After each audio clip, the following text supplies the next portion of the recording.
It's Wednesday. It's Mark Pyers. And it's real talk. I was walking down the road today, looking for another way to ease my mind and help my living. It's real talk. It's the daily variety show, Mark Pyers Real Talk. I'm here to help you make smarter moves, to amplify your current state, and I'm here with you on Wednesday, the 450th day in a row of Mark Pyers Real Talk. And we're live. We're live for a show. I hope you guys are ready for this, because we're about to get into stuff. Sorry, got to shut that down. My man Adam's on from the top, and I'm loving that. I got so much planned for you guys. You have no idea. So Dr. Evil and Donald Trump officially is going to broadcast perfectly for the first time. I went back to Depot today. I'm going to show you something else. I don't know if I was able to upload this yet. Let me see if I can grab this for you guys. Oh, I did actually. So this was me, not today. This was a couple days ago. Yeah, that's me right there. Seriously, that's the guy that goes out to get stuff when I need to. And so I'm like, yeah, I got to go out to the store today because my router just all of a sudden wasn't working right. And anybody that was on earlier today, you can watch that broadcast over and it's crystal clear, crisp. But during the show, it kept like cutting out. And it was the most frustrating thing in the world. So I went back today to Home Depot and I looked very similar to this. This was basically me. I was like, oh yeah, I'm going back out. That was me at Trader Joe's the other day. Like, seriously, I'm that guy. Yeah, I got 3 kids and a wife. I'm not playing around. John, how you doing? So good to see you.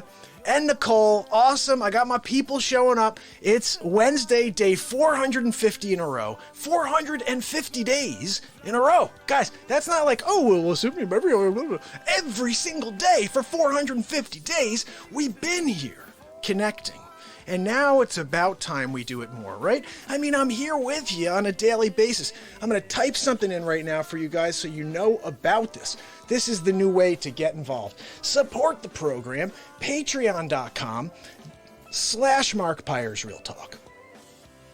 And when you go there, you're going to see there's all kinds of cool behind-the-scenes stuff you get. New tracks, all kinds of things. Oh, you know what? I put a com at the end. There shouldn't be a com. Sorry about that. Just take off the .com and just, you know. The other thing is, guys, the personalized face swaps. We're getting into that. And I've got something really awesome to share with you. Dr. Fauci's back! Dr. Fauci's back on day 450 of Real Talk.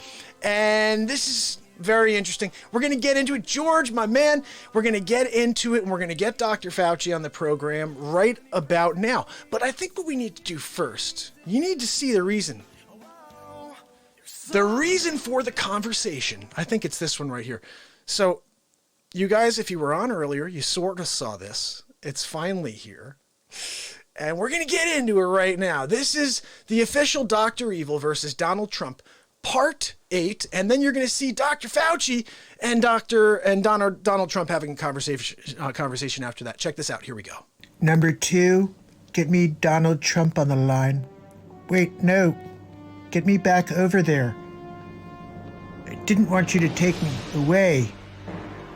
Look, here's the plan. I have the antidote to COVID-19. We're going to have Donald Trump pay us $10 billion. Dr. Evil, I have Donald Trump on the line for you. Donald, it's Dr. Evil. Dr. Evil. I understand that you may have the antidote. I have the antidote. All you have to do is pay me $10 billion. And I will release the antidote. $10 billion? No, I don't think so. Are you negotiable on that figure, Dr. Evil? Are you negotiable on that $10 billion?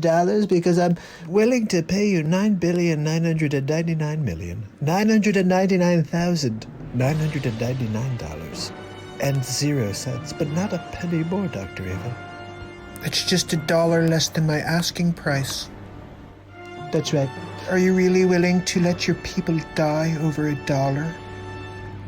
Absolutely. I'm willing to walk, Dr. Evil, over $1.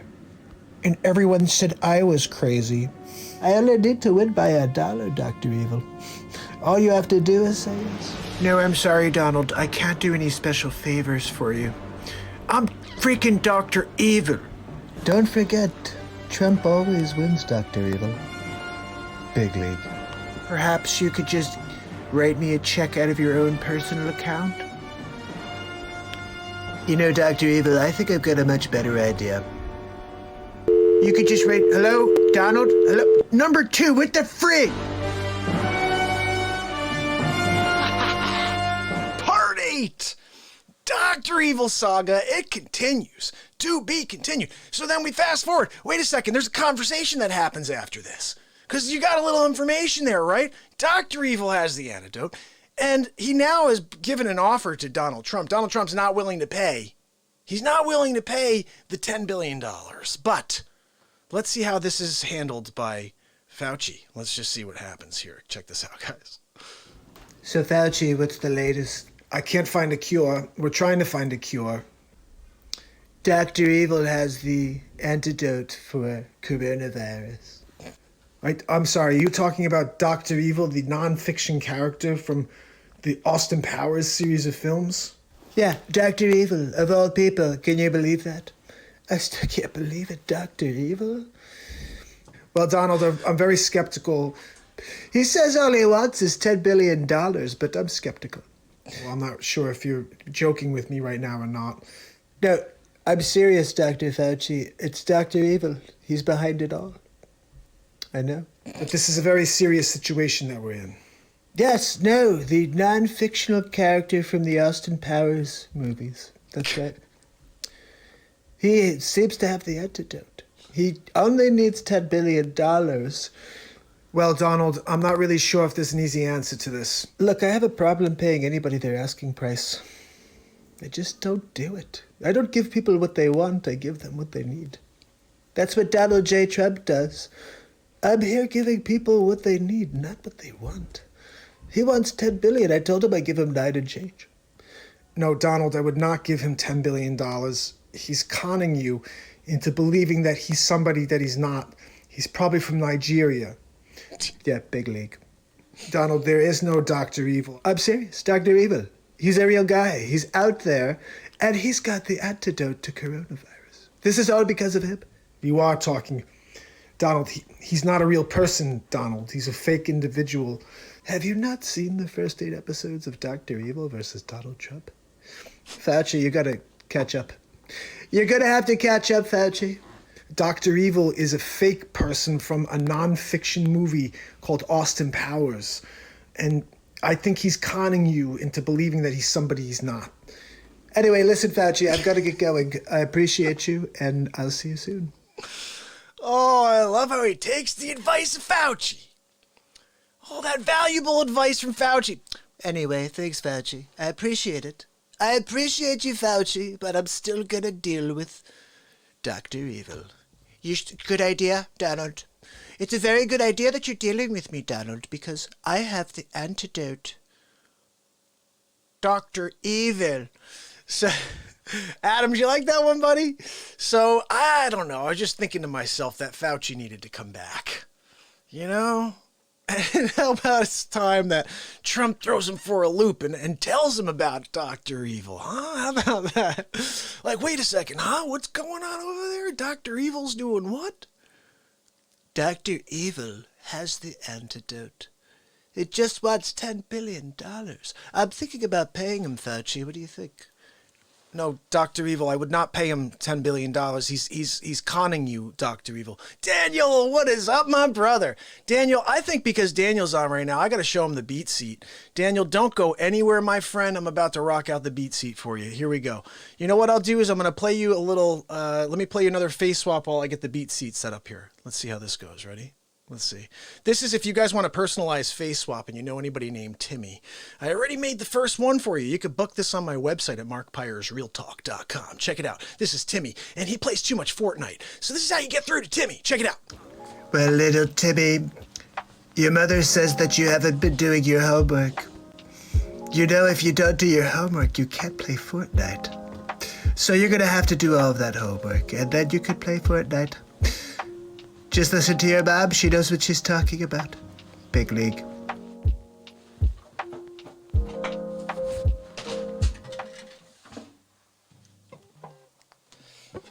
All right, people. All right, people.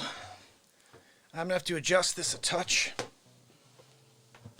Getting the guitar out, the BeatSeat. Let me just put this thing in the right spot. Well, that's why.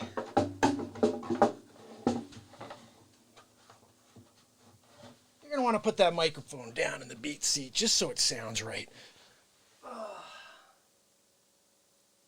So, guys, check this out. Probably one of the best music nights that I've had on the show, just guitar-wise, was just ridiculous. If you guys want to check it out, it's the last podcast. And I wanted Daniel to see what the BeatSeat could do. I'm glad he's tuning in tonight. So check this out. The BeatSeat is the drum you play with your hands and feet, right? I think I got a better view for you. Ooh. Ian, my man, and Michael. All right, guys, we're chilling on it. Check this out. This is the BeatSeat, the drum you play with your hands and feet. And I'm going to give Daniel a little demo because he's a percussionist. Basically, everywhere you hit the BeatSeat gives you a different tone. And you're like, what do you mean, Mark? I thought you just get one tone, like bass, and you get, like a snare sound. No, like every single place you hit it sounds different. Let me give you a little example. Here's my kick. I'm a lefty. It's like a kick drum, right? So since I'm a guitar player, I created a way for me to do this on a stage alone without needing backup.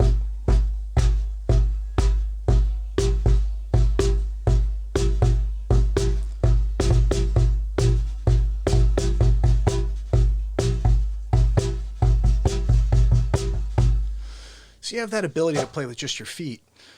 But what if you are someone like Daniel and you play with your entire body? Or you'd like to, right?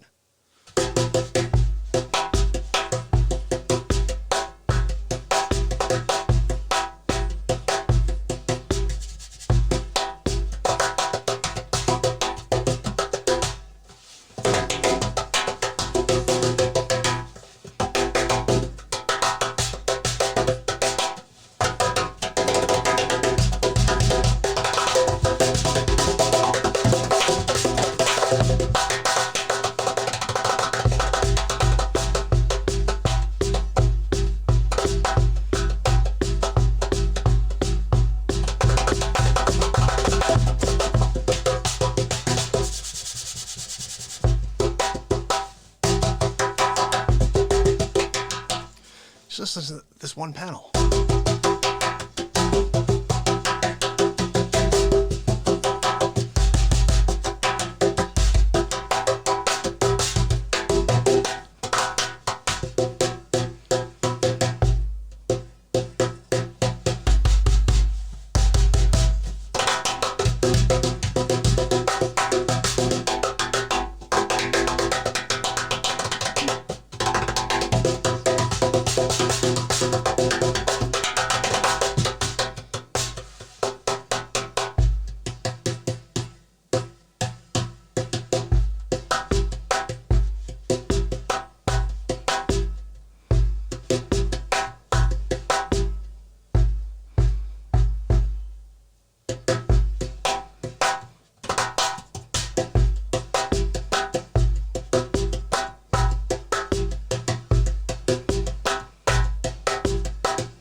That's the BeatSeat for you. Okay, that's just playing it, and I don't do it, the right way. This is what I do. This is what I do.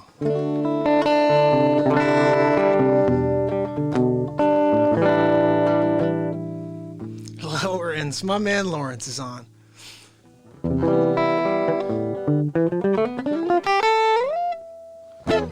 I gotta warm up with something, right?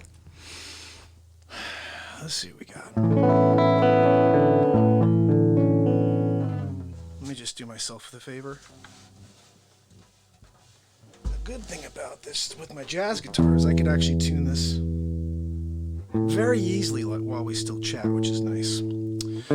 Guys, this is day 450 in a row. 450 days of an hour plus, providing light, just connecting, playing music on the BeatSeat, and we're gonna do some of that right now. All right, let's see what we got.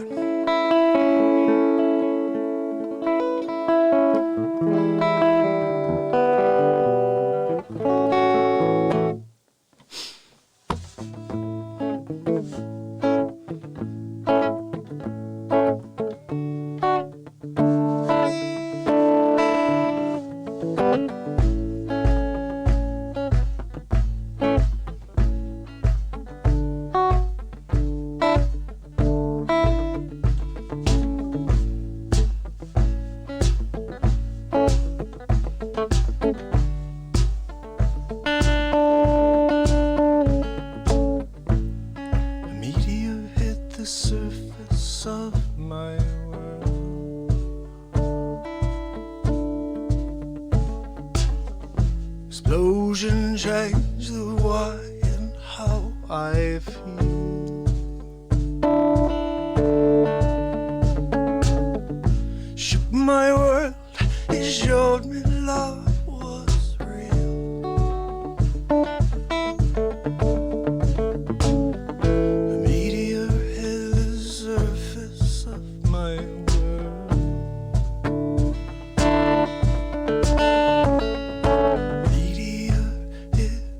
surface of my world.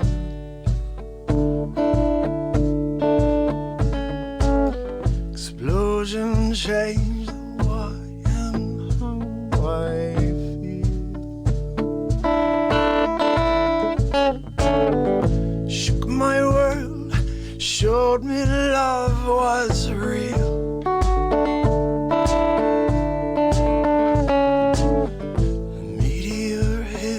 Surface of my world.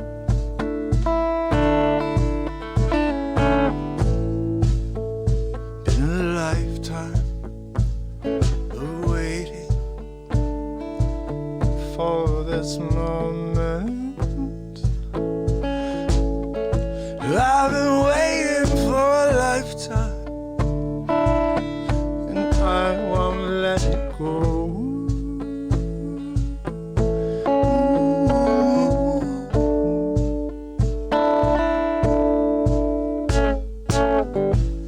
It's a feeling that I've never felt before. This time is more than just a dream. Now I got it, I'm not letting it go. Whoa, whoa, whoa, whoa, whoa, whoa. A meteor hit the surface of my world. Meteor hit the surface of my world. Meteor hit the surface of my world.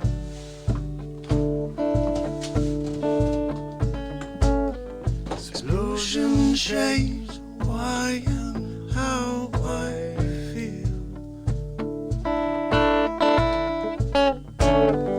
Shook my world, showed me love was real. A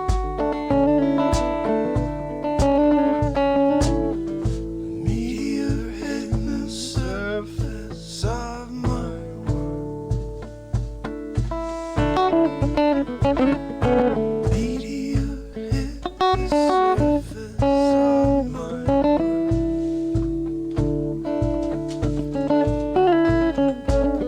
Explosion changed why and how I feel. Shook my world, it showed me love was real.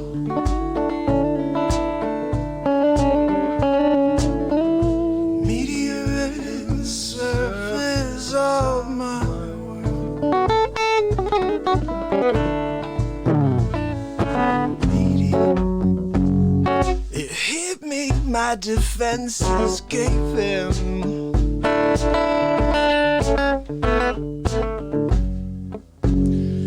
A lovely smile, heart and mind, forever be as one. And there's no way you could ever fade this love.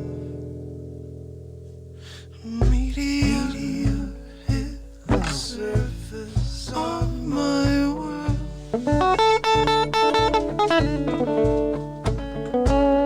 Explosion changed the why and how I feel. Shook my world, showed me love was real.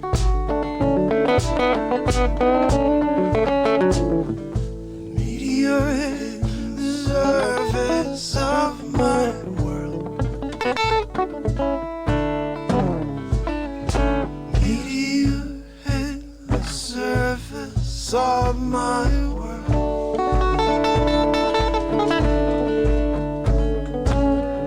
Explosion changed what and how I feel.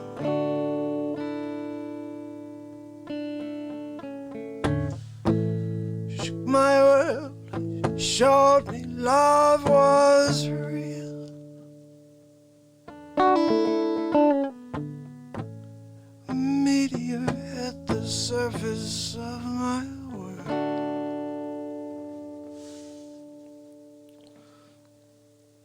I kind of want to turn the beat seat up a touch. Give me a sec.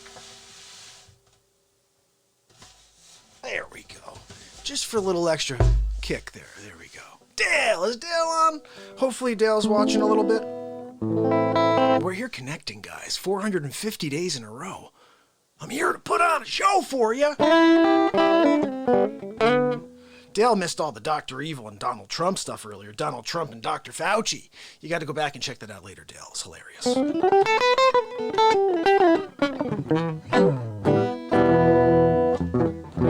Let me play something you guys know. Keep you in the game here.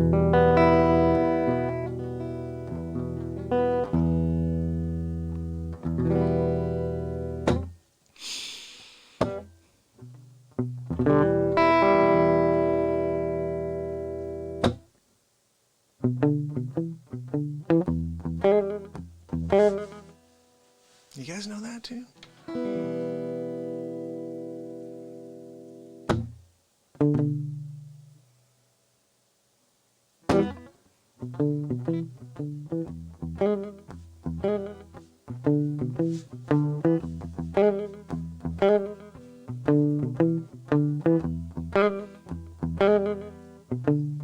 You know what we're gonna do? A little challenge. What does it sound like with a guitar? Like just a lone guitar, vocal, guitar player guy doing his thing, right? And then a guy who's doing his thing / playing the beat seat. The difference in sound. Let's check it out. Ready? Here we go. Oh, DMB fan, you're on the right time here. I'm gonna play some. Now you got me thinking because it's a DMB fan. Maybe I could play a DMB tune.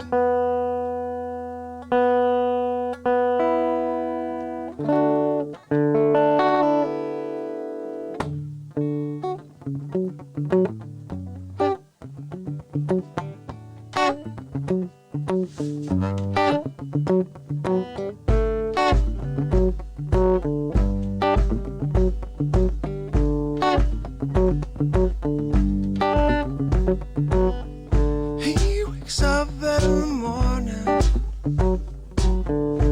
He wakes him up. I don't know the words though. That's the only problem. Like I wish I could play that for you.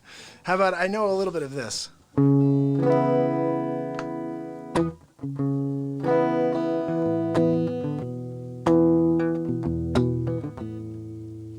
I? Jeez, it's been a while.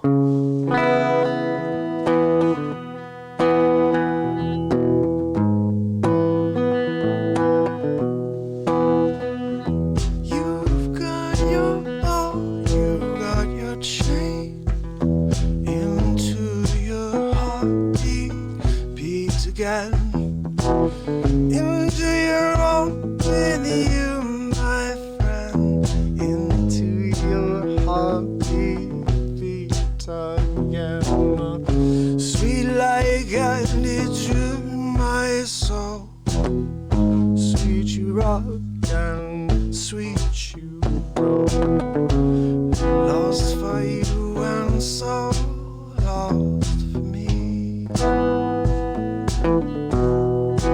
Oh, when you come crash into me, come into you.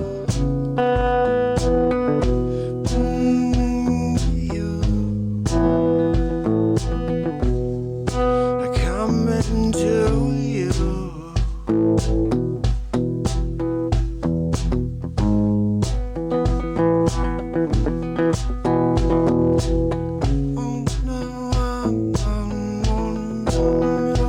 Oh no, don't know the words to the song, oh yeah, but I'll try to make it seem like I do for a little while. Yeah, oh yeah, until you crash into me, yeah, into me. Come into you, come into you.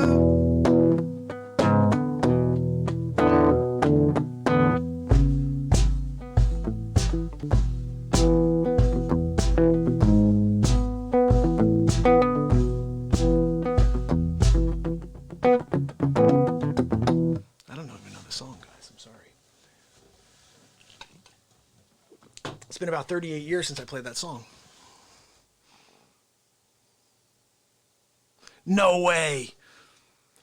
All right, someone said there was someone at the Gorge with one of my beat seats. That is pretty cool. They're out there. They're out there. JC, the CEO of Gibson's, playing one. Her is playing one. Hopefully she's playing one in seclusion. Her drummer, Carrington Brown, has his own as well.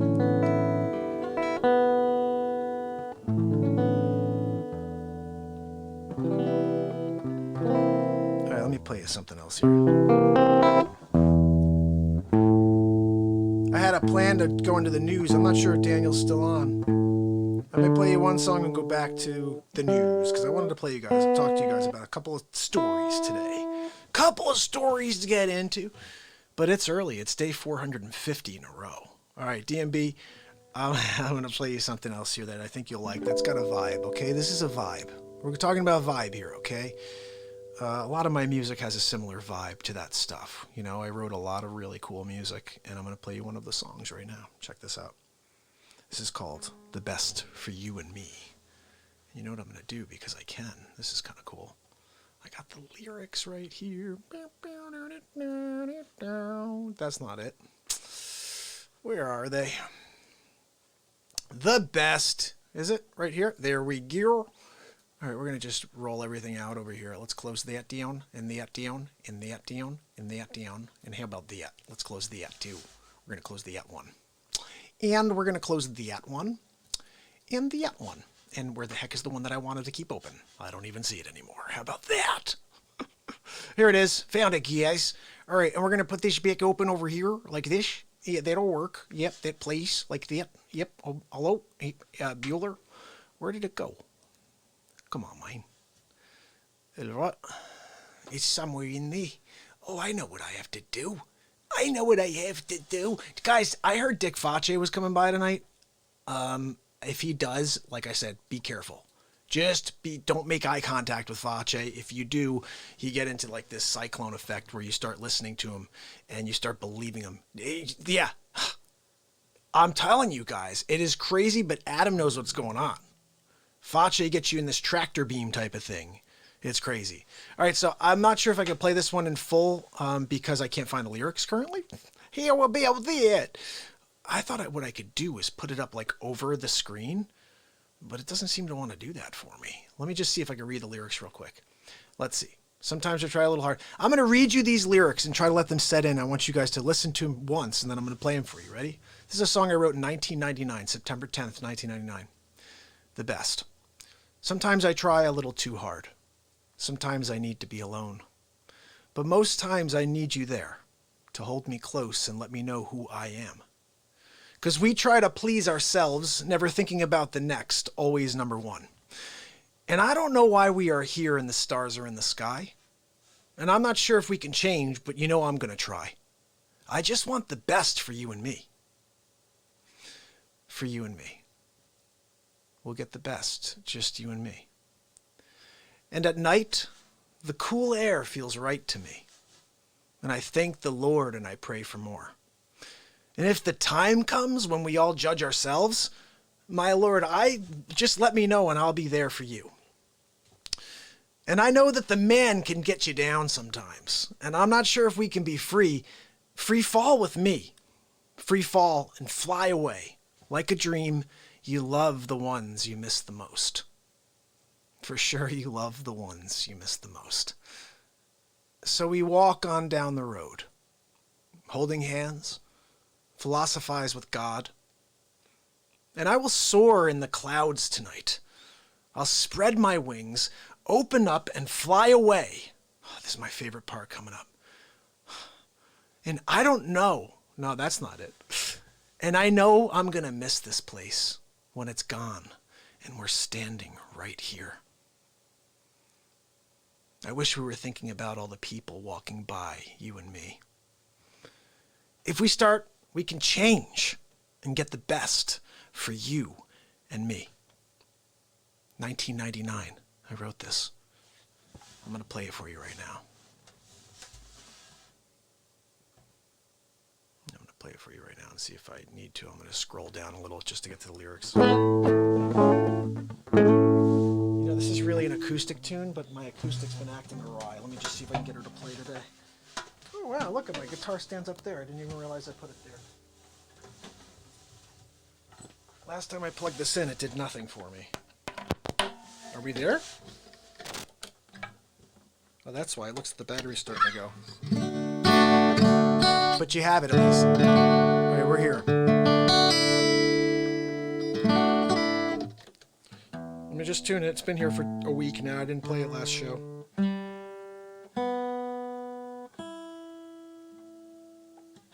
All right, so check this out, DMB fan.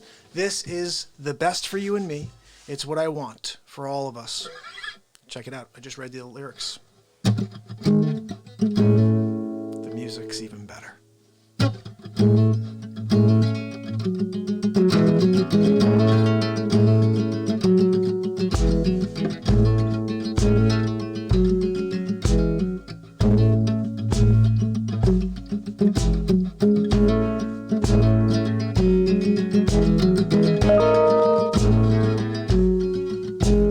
Sometimes I try a little too hard. Sometimes I need to be alone. But most times I need you there to hold me close and let me know who I am. 'Cause we try to please ourselves, never thinking about the next, always number one.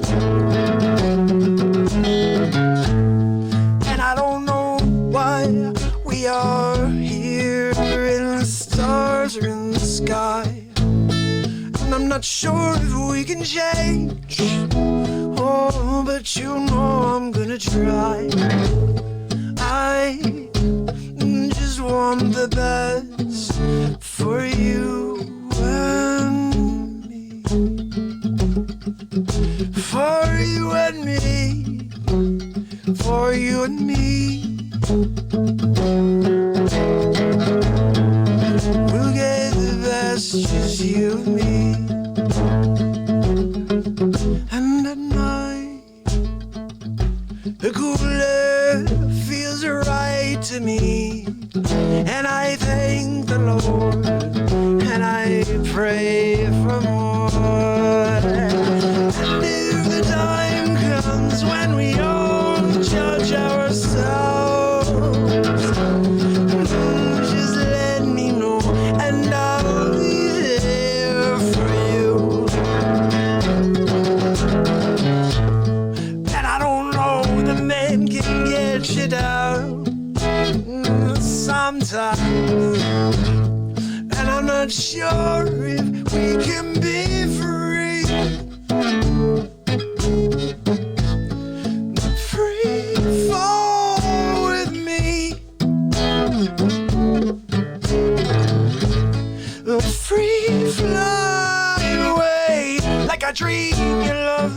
ones you miss the most.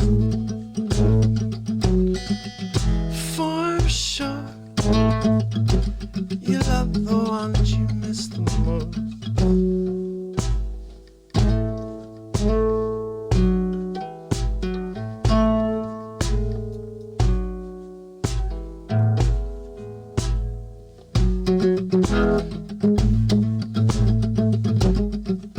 So we walk up and down the road, holding hands, philosophizers with God, and I will soar in the clouds tonight. When I spread my wings, open up and fly away. Oh, and I know I'm gonna miss this place when it's gone, and we're standing right here. Oh, and I know we're thinking about all the people walking behind me and you. And if we start, we can change and get the best for you and me. For you and me. Oh, for you and me. We'll get the best, just you and me. Just you and me. Just you and me. We'll get the best, just you and me. Just you and me. Just you and me.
Just you and me. You and me. We'll get the best, just you and me.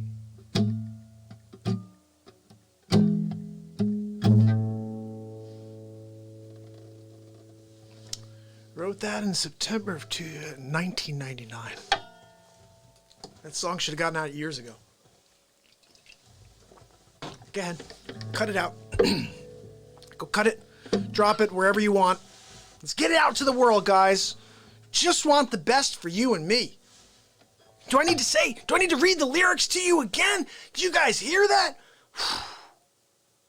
Especially the part, like, I'm blown away by stuff like,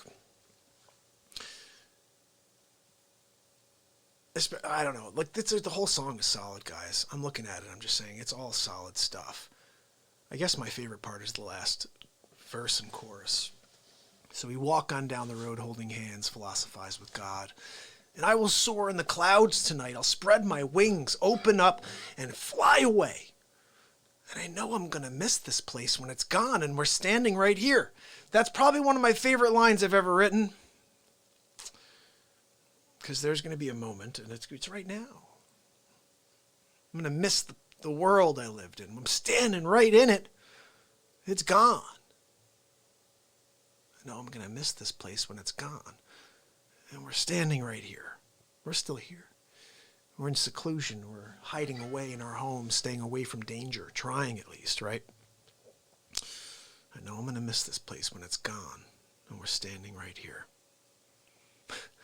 I wish we were thinking about all the people walking by me and you. Wow. I'm going to drop the pick on that one. I wish we were thinking about all the people walking by me. You know what? If people had a little bit more respect for the fact that this is happening and realized that this is necessary, and hopefully what they're trying to do on a government level is going to help. I have some stories. I wonder if I should get into them for you over here and play some more music later. I mean, that's kind of what I do. It's not always just like music. It's like we do a variety show for you. And who's on with me? My man Adam.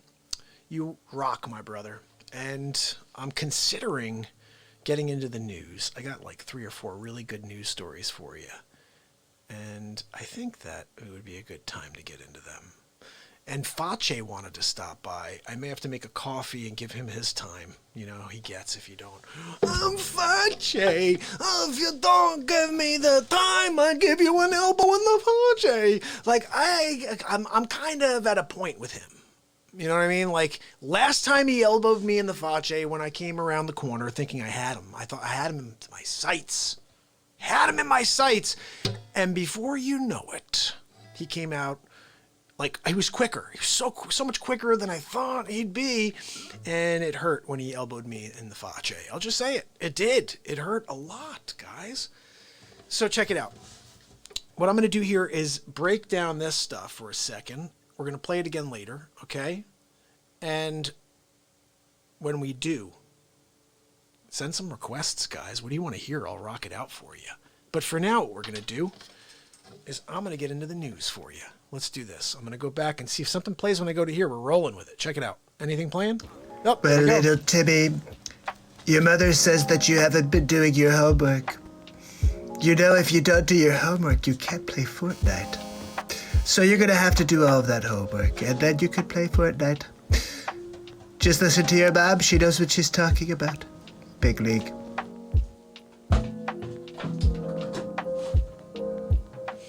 Mom knows. I'm still moving stuff, guys. You're going to have to wait a moment over here.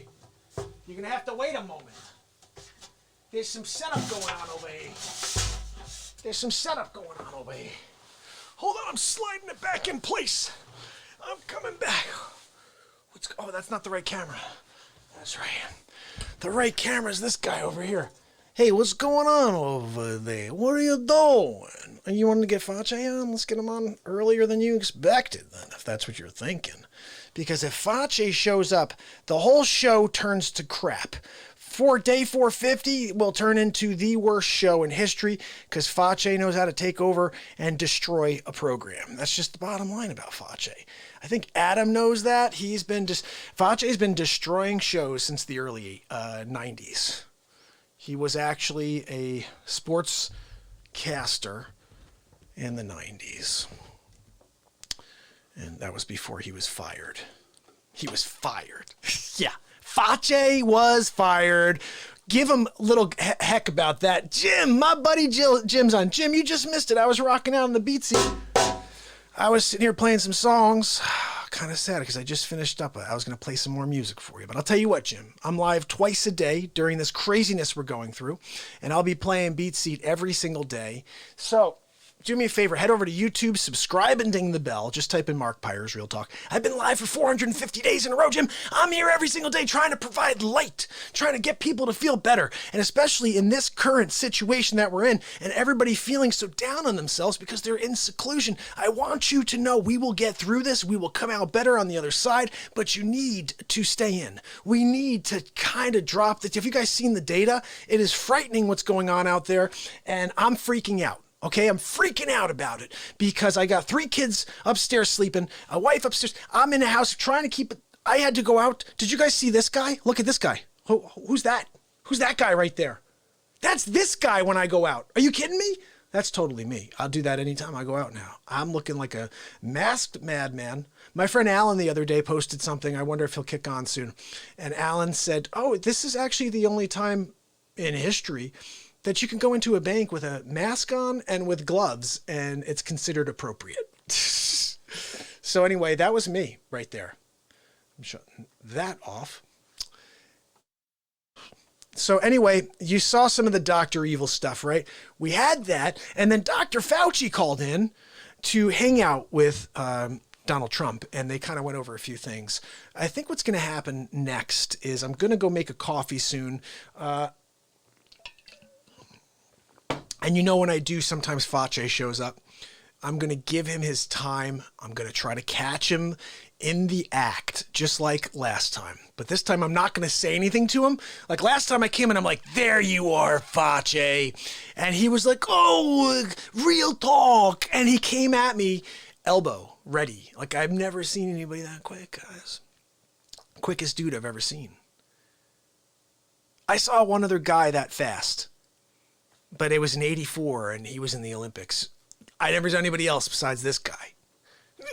Super. I mean, he almost cut through the air. I think I heard it. When Fauci came through the air. It's almost like Mach. He moved through the air so fast I can hear it. He created a sound vibration just by the way he moved through the air towards me.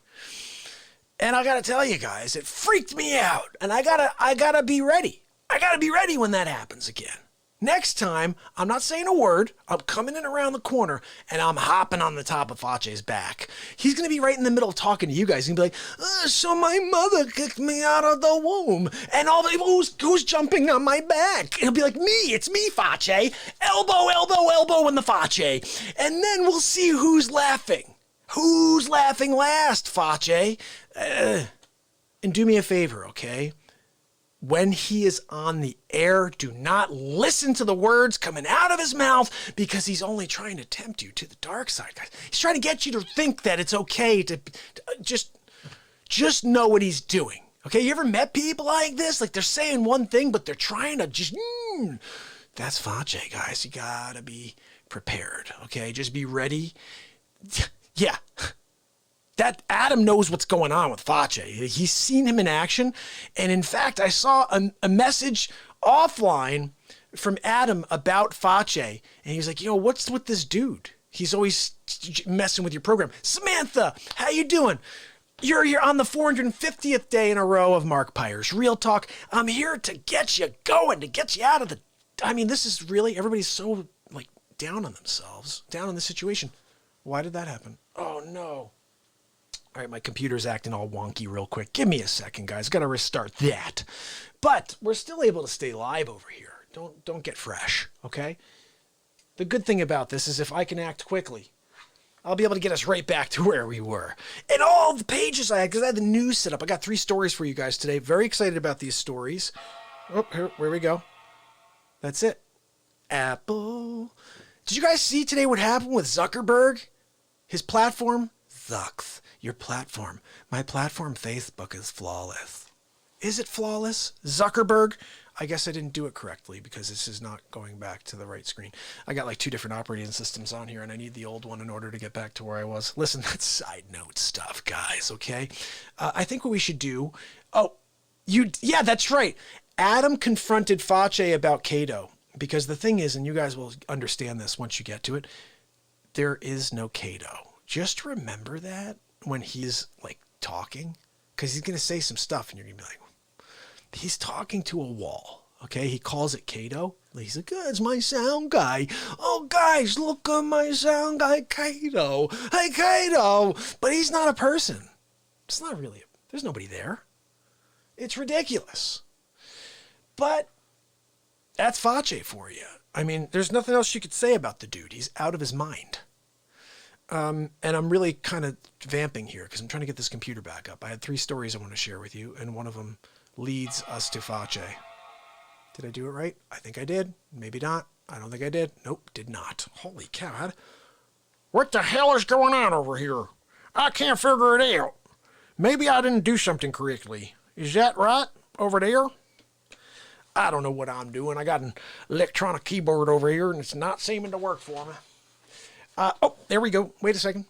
I'm going to just shut her down like this. I shouldn't do it that way. I'm going to just wait for it to start up and then I'll restart it. So I should have just kept playing music, guys. At this point, we would have gotten somewhere. Maybe I should play you the Fauci and Donald Trump bit. This just happened. This is a recent conversation, and it's because of the Dr. Evil Dr. Evil has the antidote to COVID-19.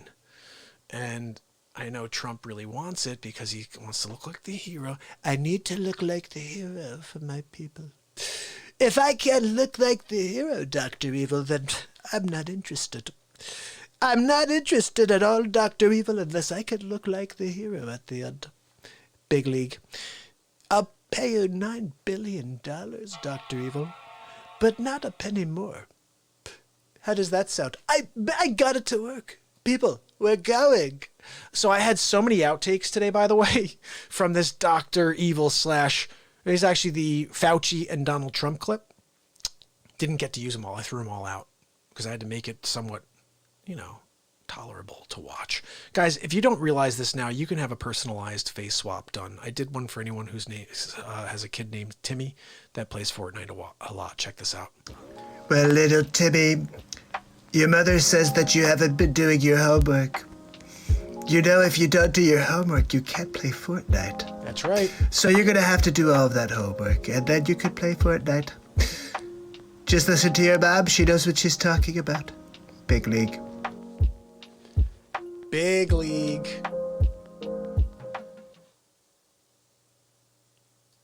What do we got going on over here? So basically, I got nothing going here, guys. I tried to get it to work. It's not working. Oh, here we go. We're live. Whew. It was like a black screen for a second. I'm like, what the what? What the what? Go get the news stuff up there. I gotta tell a story. That's Fauci. Let's see. Do we get it? We got it. Sort of. I think we're sort of there, guys. So let me just get us live on Fauci book. Do not be tempted by the Fauci. He's got a little bit of evil in him. I'm just saying, like, sometimes you're looking at him and you're like, is this guy gonna jump through the screen? Like, what's going on with this guy? He's completely out of his mind. And, yep, there, we're back. Hold on, let me just get the audio off here. Shut it down. Fauci. Don't be tempted by Fauci.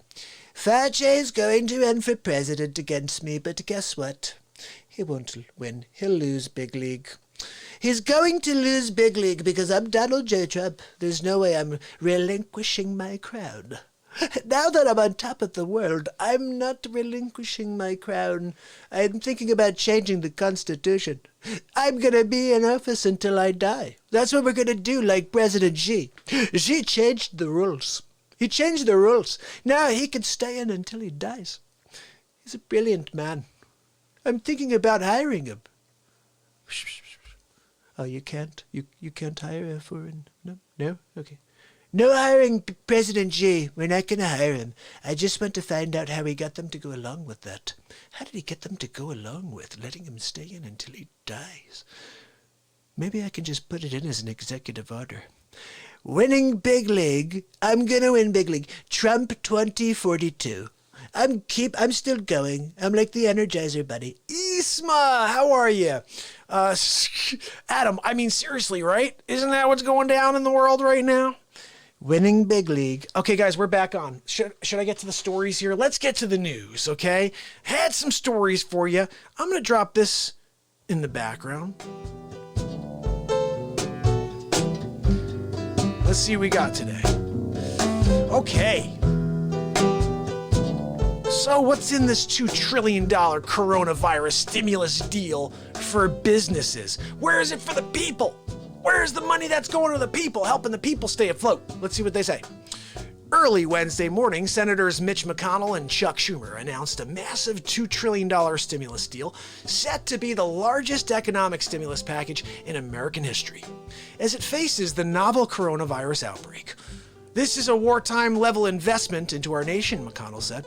I think if I knew how to do McConnell, he'd be like, this is a wartime level investment in our nation. He's got like a southern thing going, but then a high pitch thing. So I'm going to rock it out, guys. I have to get McConnell down next. Okay, I'll be doing a McConnell and Trump thing for tomorrow. I'm just saying, for day 451. So the $2 trillion deal sets a far range of provisions, including a $1,200 government check for individuals.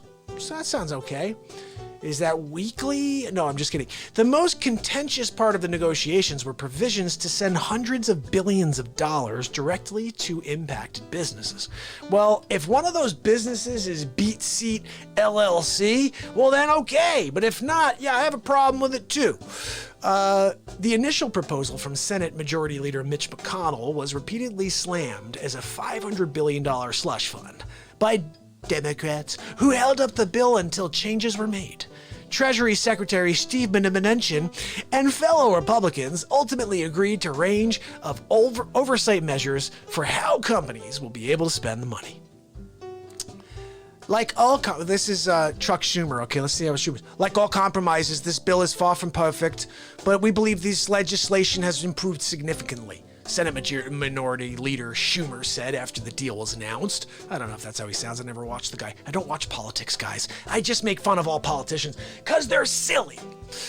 Here's a rundown of what we know in the deal aimed specifically at the businesses in communities. For airlines, a special provision. We're gonna back the airlines 100%. President Trump said earlier in the week about one of the industries hardest hit by the ongoing crisis. The deal includes $46 billion for the industry, $25 billion for the passenger airlines, $4 billion for cargo companies, and $17 billion for companies deemed important to national security. Not sure what that means. Senator Pat Toomey, during a conference call with reporters, confirmed that much of the money will likely be extended in the form of a loan, in other words, a grant. Not Treasury Department has an option of distributing the money as a loan, but that is not likely. Airline CEOs recently promised to stop stock buybacks and paying dividends in exchange to help from the federal government. What else do we got? Toomey pushed back hard. I'm sure he did. Let's see. Toomey pushed back hard on a report that $17 billion for national security firms was earmarked for Boeing. Ooh, that does sound a little fishy to me, guys. I don't know. It sounds a little fishy. Who's getting the $17 billion? Is it Hunter Biden? My son's got it. His name is Hunter. I'm Jill's husband, Joe. Are you? Billions more for businesses. The impacted industries, from cruise industries to hotels, restaurants, have a range of ways to get government cash. Plus, there's going to be stimulus efforts, $50 billion aside for Small Business Administration. Money's already starting to be approved. All right, let's see. Let's see how long it takes for this stuff to get into action, if it's going to help anything. I don't think it's going to. Listen, anybody over on Instagram, you're about to leave the show. There's 45 seconds left in the hour for you, which means we've been on for an hour? Holy frig. That's crazy. And I didn't even get into the good stuff yet, guys. I'm sorry. If you'd like to continue on, head over to YouTube. If not, I'll see you tomorrow on day 451 in a row. But just so you know, we're doing another hour. So you saw the first hour, the decent hour. The second hour's high energy. It's all high energy, guys. I'm just here to connect with you, okay? So head over to YouTube, guys. There's 13 seconds left. Don't leave us. Join us. Subscribe and ding that bell on YouTube. It's Mark Pyers. And it's real talk. Gotta do it for my people at the end. Just save that. And now we're back. We're back. Let's see what we got, Adam. So this is another thing I just want to get over real quick. Did you guys hear about this? Let's see if I can find this story. This is a little weird. Did you guys see this? Children are dying because of quarantine. Doctors warn. I think I may have touched on this story already, so we'll make it quick. Children kept at home during the coronavirus pandemic may be putting themselves at greater risks of harm from both accidents and tragically abusive parents. Never even thought about this. In Fort Worth, Texas, a sudden surge of child abuse cases has raised red flags for doctors at the facility. Speaking to Newsweek, Dr. Jamie Kaufman, the medical director of child advocacy resources and evaluation team at Cook Children's Hospital, said a rise in child abuse-related injuries could be the result of children spending greater time at home, with parents amid increased stress levels caused by the coronavirus fears. Look, that's a valid point. Let's all be honest. Sometimes kids can be, crazy, and you just want to say, "Shut up! Stop it! What are you doing?" And some people are not able to contain themselves, and they're physically harm, and I think that's a messed up thing, and I didn't even realize it, but that's why we need stories like this to be aware of what's going on out there. So this is something here. Astronomers, did you guys hear about this? Astronomers just found a galaxy outside of our own. Check this out. They just found the edge of the Milky Way galaxy. I just got to read this because I love anything that's like science related. Astronomers have found the edge of our own galaxy, the Milky Way, using the movement of nearby galaxies to work out how large it is. The Milky Way is mind-bogglingly big. 1.9 million light years, 1.9 million light years in diameter. It turns out more than 15 times wider than the shining spiral disk part it is named after. Stretching far beyond the disk is a halo of invisible dark matter. This is extremely difficult to measure because it emits no light. The findings were published in a preprint paper on Dr. Evil's site. It's drevil/mindscape.com. Scientists from Durham University measured the movements of objects around the Milky Way to work out the Milky Way came to an end. We're turning into Trump all of a sudden from Dr. Evil Week, because we've been doing a lot of Trump and evil lately. You see that, right? They used simulations of how large galaxies form, and they worked out that the edge was the velocity of other orbiting galaxies when they dropped sharply. I knew that. I know everything. I've always known about where the galaxy ends. I knew it was 1.9 million. They said 1.8. I was like, no, guys, you're wrong. It's 1.9. Trust me, in a big league. Check the paper I wrote in 97. I said it. You did? You said it in 97? Oh, yes, absolutely. It's in a paper. It's in a paper? What does that mean? It's in a New York Times paper. I wrote it down really quickly as I was just thinking. You kept that? Yes, of course, I keep everything. Hoarder? No. He's... Holy cow, what the hell is wrong with me? Durham University's Allie Dason and her team found a similar drop at 950,000 light years out from the center of the Milky Way. This means that the diameter of the galaxy is around 1.9 million years old. Or light years. So 1.9 million light years. Where's my scientist friends here? What does that mean? What the hell does that mean? Oh, it's 1.9 million light years. So basically, it's a distance that I can never fathom? Is that what you're telling me? Oh, yeah. Hey, why don't you just say that? Oh, our galaxy is a distance you could never fathom. Okay, great. Thanks. I feel better. I feel better knowing that it's a number I don't understand. Like, how do you figure what 1.9 million light years is? I know there's a way to figure it out. Who wants to do the math and tell me how many living years is that for a human? Oh, 1.9 million light years? That's just 600 billion years. It's 600 million years? Of course, it's a billion. It's at least a billion. I won't take less than $1 billion. Tell Donald Trump I want $1 billion. That's like Trump and evil coming together, guys. Trump evil. Well, you know that there is episode 6, I think it is, where Trump is wearing Dr. Evil's clothing. And there's a little ordeal there. Right? Trump gets a little... Dr. Evil gets a little jealous because Trump is doing his thing in the outfit. You know you stole your outfit from Dr. Trump. That's what it is, Dr. Trump. So anyway, guys, that's a story for you.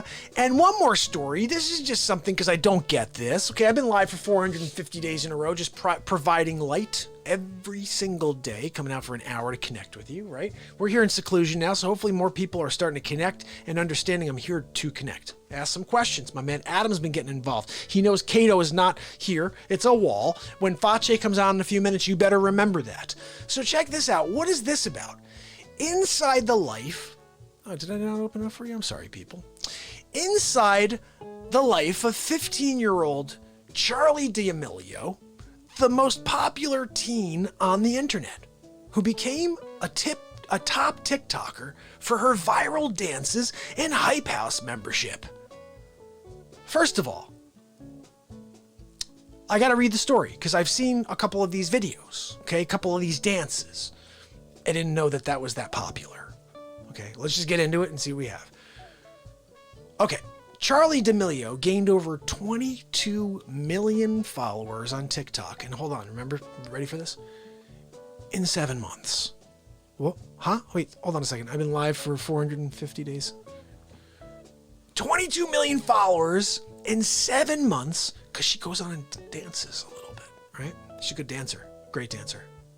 Charli D'Amelio became the face of the new generation, an internet fame with her rapid rise of more than 41 million TikTok followers and nearly 11.5 million Instagram followers at the age of 15. Guys, is this not insanity? Holy cow.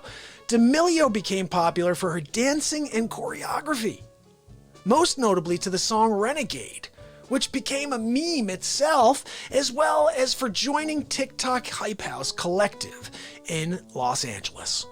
Alongside her older sister Dixie and their parents, D'Amelio signed with United Talent Agency and has already starred in Sabra hummus commercial. I saw this commercial during the Super Bowl. If you're familiar with TikTok, you probably already know who Charli D'Amelio is. With more than 41 million TikTok followers and the #1 most popular ranking on influencer charts, 15-year-old D'Amelio has taken over the most popular teen on the internet. Wow, guys, this is pretty insane. In 7 months? So now I'm starting to think, like, did I do this all wrong here? We haven't thought about doing any dancing on the Real Talk show. What the heck? This is insane.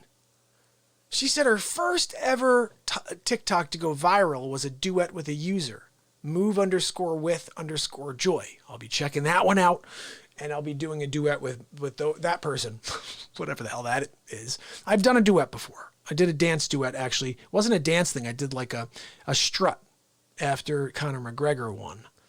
Did some sort of strut, and that was a funny thing, but it wasn't a dance. I'm having a thought here, guys. We may roll into this. Let's just see.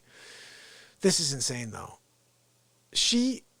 5 months, 1 million followers per month? Like, what the heck? Is that really for real? Is that serious? Are you serious? That's how much? 1 million followers per month? Like, have you watched any of this? I've seen a couple of, like, I'm a little lost, though. Like, why 41 million? Like, what do people want to see? Oh, a little dance. That's what I realized. It's about doing, like, less. It's about a 30-second, 10-second clip. Oh, look, I just some silly move. I'm thinking about something, Adam. I don't know, my brother. I'm thinking to myself right now that maybe I did this all wrong. Matt, playing a gym, my brother. I'm thinking I've done this all wrong, Adam. I don't know. I'm thinking I have to try something out real quick. You know, I don't know. I'm just feeling like if D'Amelio is out there getting 41 million followers because she's doing a little dance, what the heck was I thinking? Not at least trying that, right? I mean, seriously, like, why would I not at least see if I can get in the game with something? Let's see. It's a little Real Talk shuffle, maybe. I don't know. What can we do? I just feel like we got to try this, right?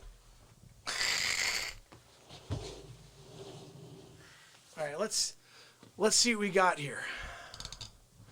I just feel like this is brilliant. Why didn't I think of trying this? I mean, I don't think I could dance.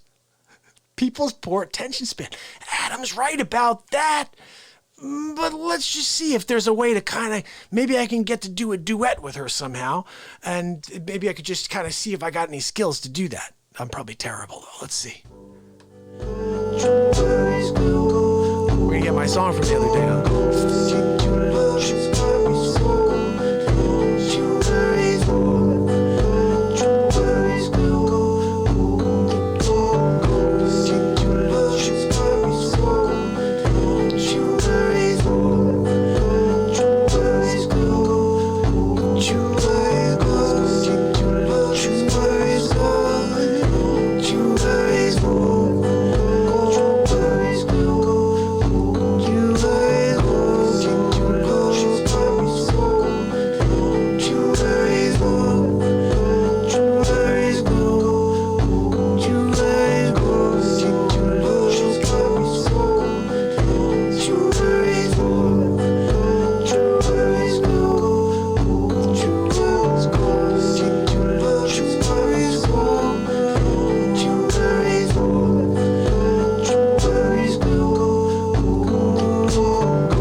so I know I'm a terrible dancer, but that's what makes it fun.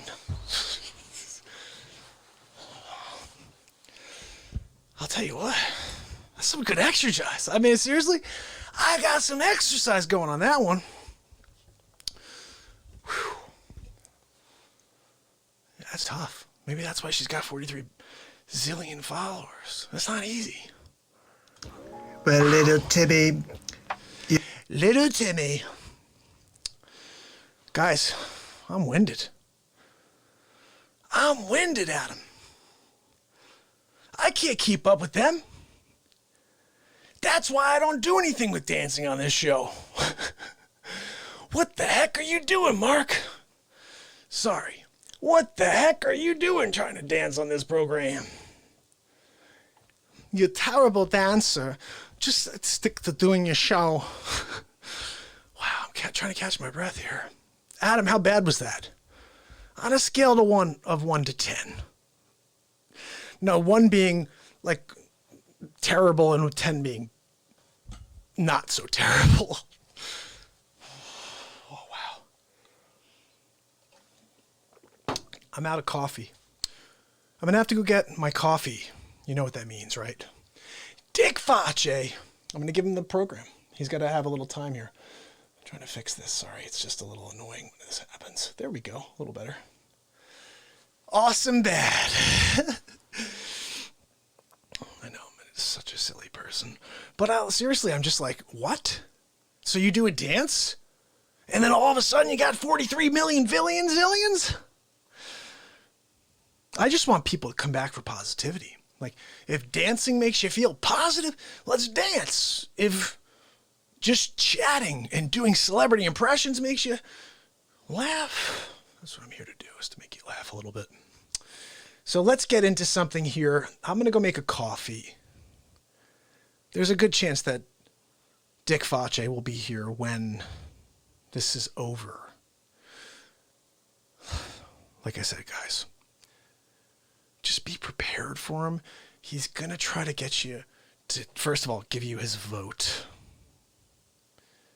And he's going to talk about you in a negative way. So just be prepared and don't let it happen. Don't listen to him. He doesn't mean well. I'm just telling you. He does not mean well. I'm going to go get that coffee. I'll see you in a minute. Number 2, get me Donald Trump on the line. Wait, no. Get me back over there. I didn't want you to take me away. Look, here's the plan. I have the antidote to COVID-19. We're going to have Donald Trump pay us $10 billion. Dr. Evil, I have Donald Trump on the line for you. Donald, it's Dr. Evil. Dr. Evil. I understand that you may have the antidote. I have the antidote. All you have to do is pay me $10 billion. And I will release the antidote. $10 billion? No, I don't think so. Are you negotiable on that figure, Dr. Evil? Are you negotiable on that $10 billion? Because I'm willing to pay you $9,999,999.00, but not a penny more, Dr. Evil. It's just $1 less than my asking price. That's right. Are you really willing to let your people die over $1? Absolutely. I'm willing to walk, Dr. Evil, over $1. And everyone said I was crazy. I only need to win by $1, Dr. Evil. All you have to do is say yes. No, I'm sorry, Donald. I can't do any special favors for you. I'm freaking Dr. Evil. Don't forget, Trump always wins, Dr. Evil. Big league. Perhaps you could just write me a check out of your own personal account? You know, Dr. Evil, I think I've got a much better idea. You could just write, hello, Donald? Hello? Number 2, what the frig? I'll tell you what I'm worried about in the 2020 elections. It's that Dick Fauci. Have you heard about him? He's gonna be fantastic. Yep, bingo. You told me about him, didn't you? I have to thank you. If Michelle's not running, I'm voting for Dick Fauci.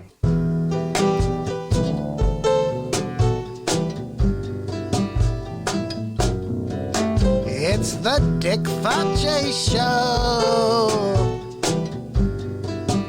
Dick Fauci's been alive every day since his mother kicked him out of the womb. Join Dick Fauci as he shares details from his run to the presidency in November. It's Dick Fauci!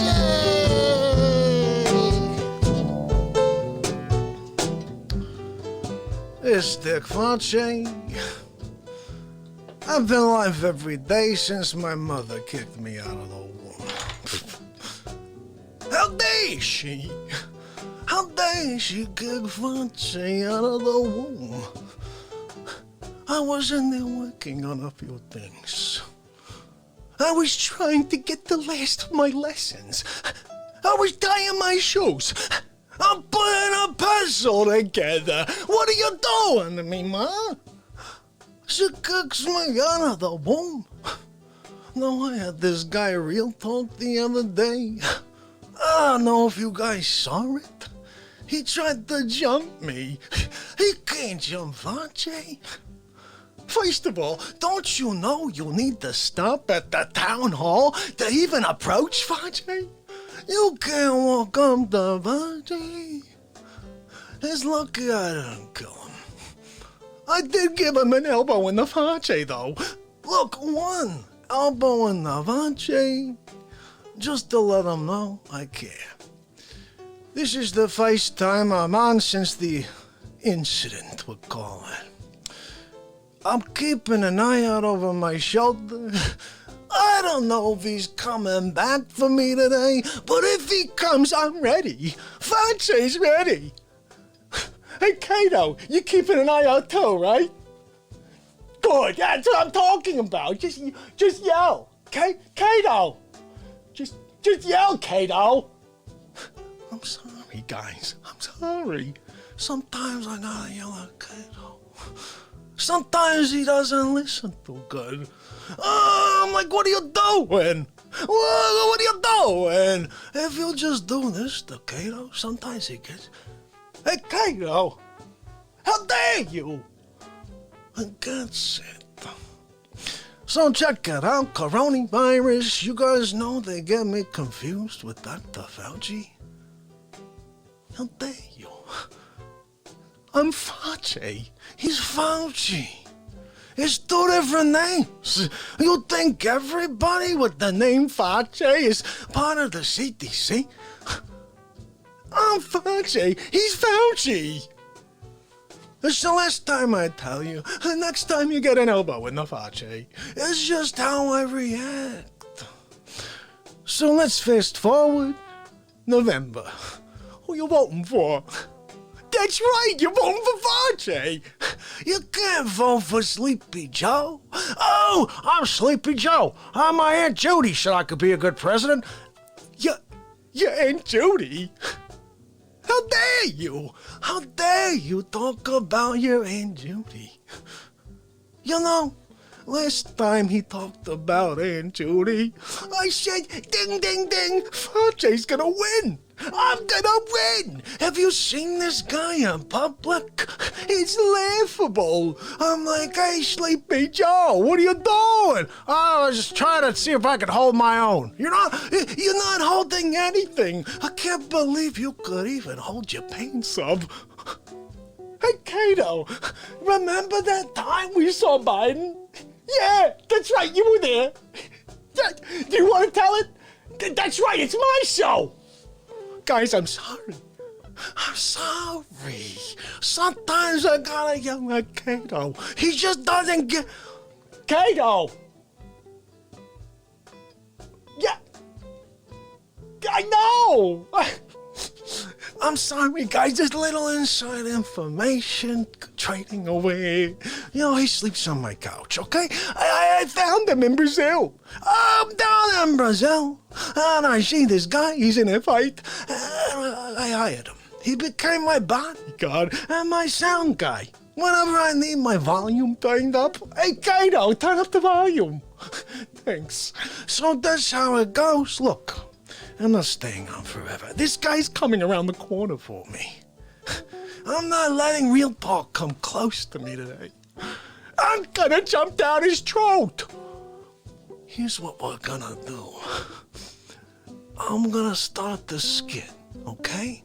I start the skit, and then I'm gonna hide. I'm gonna hide over there. And then we're gonna let this thing happen, all right? We're gonna let it happen. You're gonna see, I'm gonna beat this guy up. Oh, yeah. Check this out. It's gonna happen. Here we go. Oh. Number 2, get me Donald Trump on the line. No. Wait, no. Look, guys, I'm giving you something else. Hey, Taj. Hey, Taj, what are you doing, huh? Why aren't you over on YouTube? Guys, head over to YouTube, subscribe, and ding the bell. And don't tune into Real Talk. What are you doing? You gotta tune in to the Fauci show. I'm gonna make you feel terrible. That's right. And when you vote for me for president, I'm gonna take this thing right into the ground. So let's go, guys. Vote for me in November. And if you don't, you get an elbow in the Fauci. That's right, 2 options. You vote for Fauci or you get an elbow in the Fauci. You choose. I'll see you guys tomorrow on the next Dick Fauci show. And this is the one I wanted to play for you. Number 2, get me Donald Trump on the line. That's not the one. This is the one. So, Fauci, what's the latest? I can't find a cure. We're trying to find a cure. Dr. Evil has the antidote for coronavirus. I'm sorry, are you talking about Dr. Evil, the non-fiction character from the Austin Powers series of films? Yeah, Dr. Evil, of all people. Can you believe that? I still can't believe it, Dr. Evil. Well, Donald, I'm very skeptical. He says all he wants is $10 billion, but I'm skeptical. Well, I'm not sure if you're joking with me right now or not. No, I'm serious, Dr. Fauci. It's Dr. Evil. He's behind it all. I know. But this is a very serious situation that we're in. Yes, no, the non-fictional character from the Austin Powers movies. That's right. He seems to have the antidote. He only needs $10 billion. Well, Donald, I'm not really sure if there's an easy answer to this. Look, I have a problem paying anybody their asking price. I just don't do it. I don't give people what they want. I give them what they need. That's what Donald J. Trump does. I'm here giving people what they need, not what they want. He wants $10 billion. I told him I'd give him 9 and change. No, Donald, I would not give him $10 billion. He's conning you into believing that he's somebody that he's not. He's probably from Nigeria. Yeah, big league. Donald, there is no Dr. Evil. I'm serious. Dr. Evil. He's a real guy. He's out there, and he's got the antidote to coronavirus. This is all because of him. You are talking. Donald, he's not a real person, Donald. He's a fake individual. Have you not seen the first 8 episodes of Dr. Evil versus Donald Trump? Fauci, you gotta catch up. You're gonna have to catch up, Fauci. Dr. Evil is a fake person from a non-fiction movie called Austin Powers. And I think he's conning you into believing that he's somebody he's not. Get the hell out of here, Fauci! Anyway, listen, Fauci, I've got to get going. Get the hell I appreciate you, and I'll see you freak? soon. Oh my goodness, guys, why didn't you warn me that he's gonna be hiding? Are you kidding me? Oh man.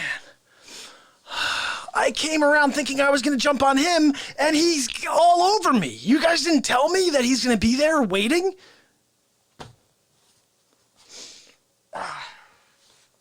I think I may have a bloody nose.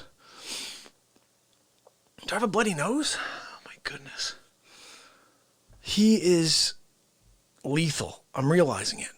I thought I had the upper hand. I thought I'd be coming in the room on him. I'll just show you, like, so you can see. Let me see. It was like this, okay, ready? I'll show you what I looked like. Here's what it looked like, ready? I'm like this. Check this out. I came in like this.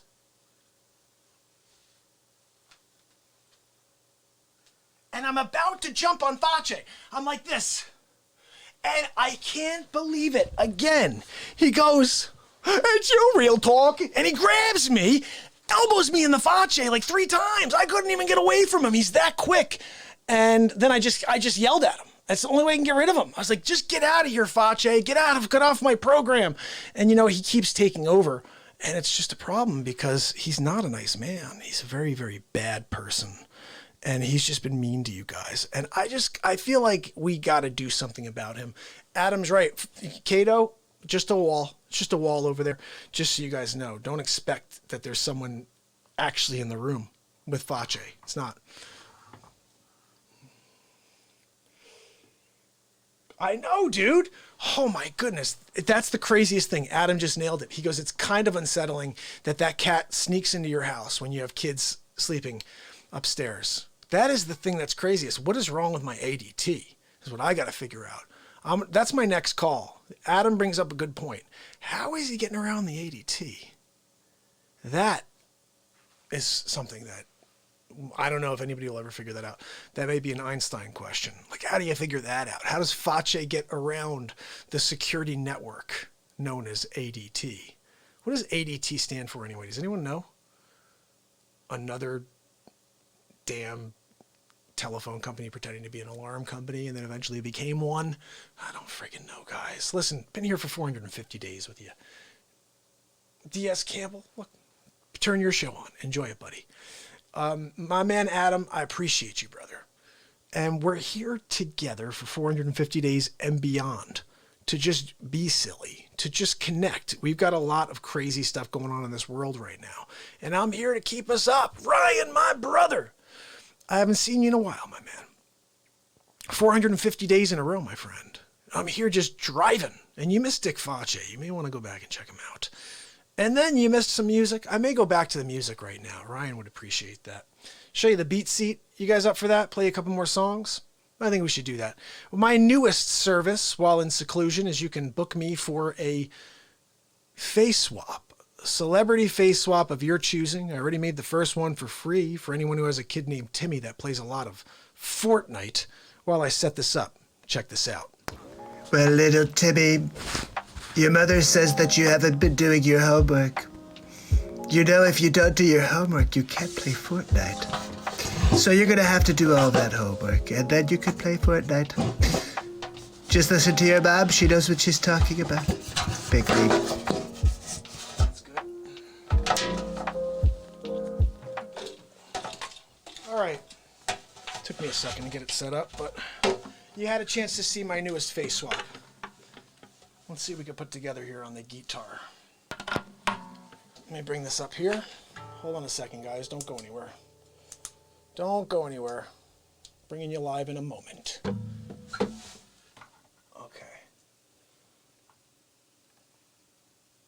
Okay, how's that? That should be pretty good. Close? I'm a stickler about this type of thing. I just want it to be... There we go. The BeatSeat. So check this out, my man Ryan. Adam and Ryan. Let's see, we'll play a little something here on the BeatSeat.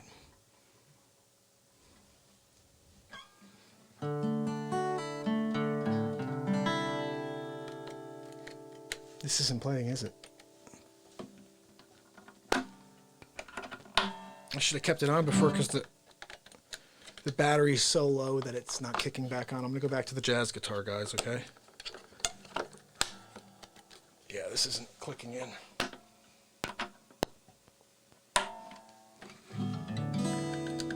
Nope. All right.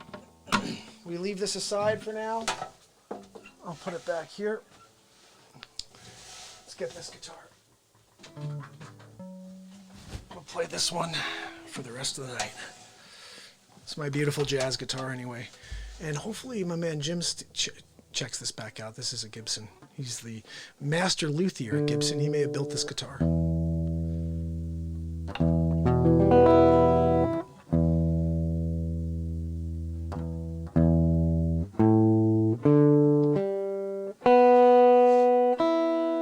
All right, let's play something. I'm going to jam a little something for you, okay? We may have to improvise a tune right now.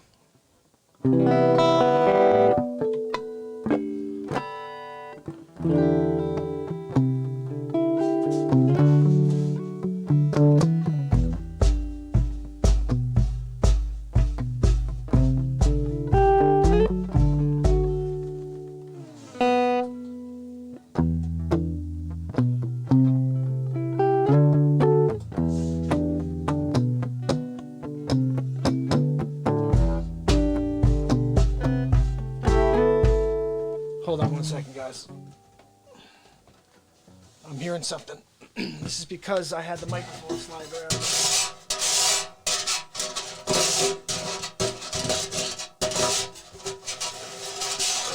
There we go.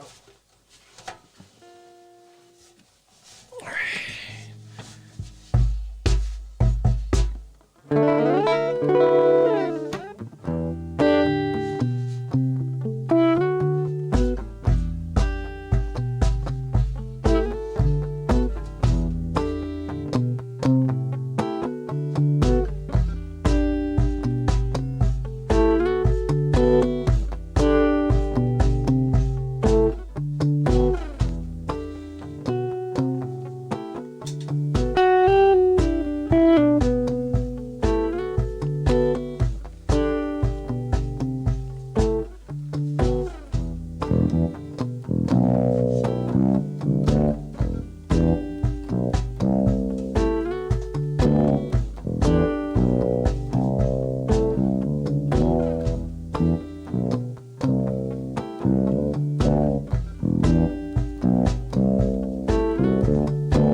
Just need to get my hands warm a little, guys. I think we did that.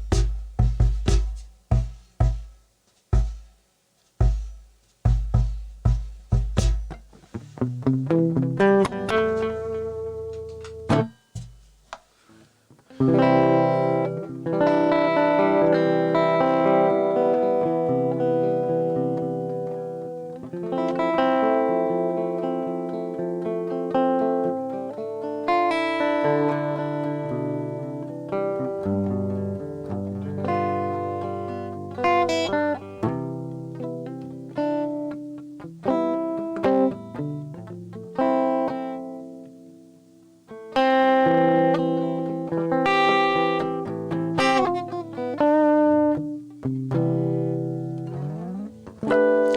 what else should I play? Let's see. I start kind of thinking about what else I could write. It's funny how I'm usually like, okay, what else can we write tonight?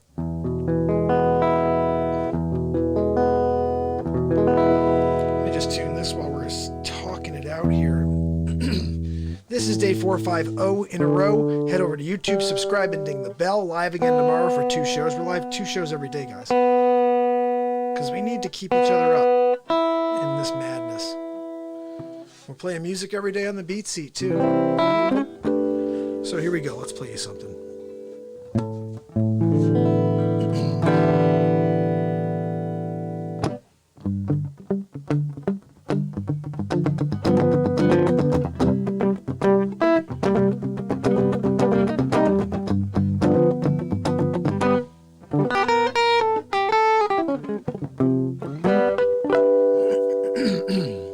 What else can we play for you that you know?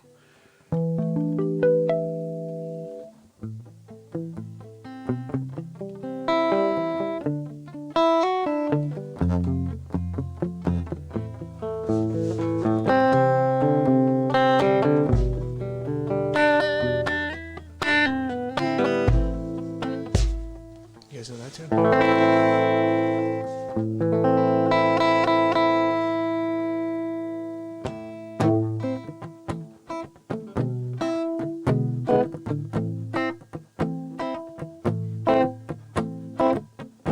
That's cool. Let's take like one little piece of something and create a song out of it. How about that? We'll do that.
We improvise, guys.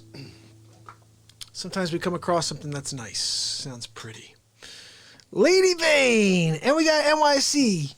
My peeps, you guys rock. I'm glad you're on with me. If you want to head over to YouTube, that's where the show sounds best. It looks best. Just type in Mark Pyre's Real Talk while you're there. It's this right here. Look, just type that in over on YouTube. If you go over to the YouTubes, go over to the YouTubes. If you go to the YouTubes and type in Mark Pyre's Real Talk, you're gonna find them on the YouTubes. That's right. If you find Mark Pyre's Real Talk on the YouTubes, my Aunt Judy listens and watches to the Mark Pyre's Real Talk show. That Twitter, hey, how you doing, that Quinn girl? How you doing? Thanks for tuning in. This is Crazy Joe Biden. Smoking Joe, some people call me.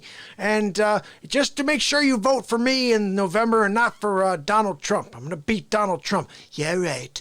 Yeah, right. You think you could beat Donald Trump? There's no way. I'm going to win big league. I've always won big league. Guys, I'm a billionaire. That's with a B, not with an M. I didn't say millionaire. Sounds like it because I have a little bit of a speech impediment. It's not really. I just have, maybe I have something wrong with my nose. I should probably go to the doctor and have them give me, just like clear up my nasal passage. Because then I wouldn't sound like this. But guys, I'm a billionaire, not a millionaire. Just remember that. Whenever you're saying, oh, Trump this, Trump that, a billionaire. You ever heard of somebody who says, oh, well, if you had FU money. Yeah, I've got that. That's Donald J. I have it, and I said I'm going to go be president. How about that for humanity? Oh, some people are just putting their money underneath the pillow. Me, I'm giving back. Do you know I give all of the money I make back to the people? I haven't taken a paycheck since I've been in office. Big league. I think that's true. Anybody fact check that for me? I'm pretty sure I've heard that he donates all of his checks.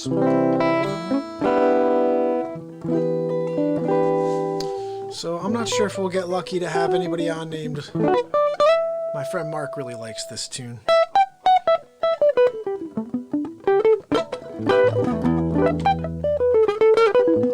He was actually asking about it yesterday, and we didn't get into it. Guys, I've been live for 1 hour and 52 minutes. Didn't I tell you that? I said it'll be on for 2 hours. You should have head over. But I actually started Instagram back over here, so people got me. They're there. If you guys are on, we're chilling it out. What time is it right now? 12:22. I got to tell you something that's kind of funny. There's this show I love called The Curse of Oak Island, okay? And The Curse of Oak Island is on every Tuesday night. And it's been on, there's 2 new episodes. Let me see if I can fix this. I'm trying to give myself a little extra height here. A little extra height. There we go. We don't need to see that much, but hold on. Let me get you to see there. That's better. So And then you can see him. This was Fauci's shirt. He's super Fauci is who he is.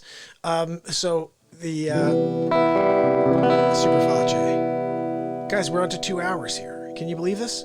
Same bones! We're about to play for the continuing the end of the first to the second hour. Okay, I did an hour this morning, or this early afternoon, which was like totally frozen, but it wound up being a very funny episode because of that. And then we've done 2 hours so far. It's an hour and 53 minutes. I'm about to play with something for you. Stick on St. Bones. I'm going to play something pretty cool right now. This is a song that my friend loves. His name is Mark. I don't know if he's going to kick on during this song. It's called Whisper. He asked me about it last night. He said, would you play a 20-minute Whisper? I probably won't make it 20, but it's going to be a rockin' song. I'm going to rock the loop station out here and the BeatSeat. Check it out. Here we go.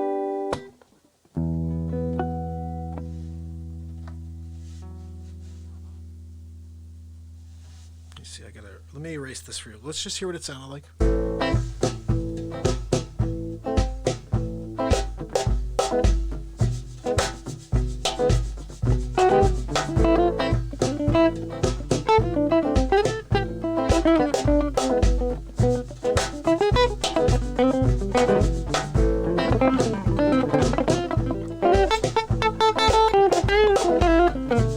Wow, I remember why I was rocking on this one.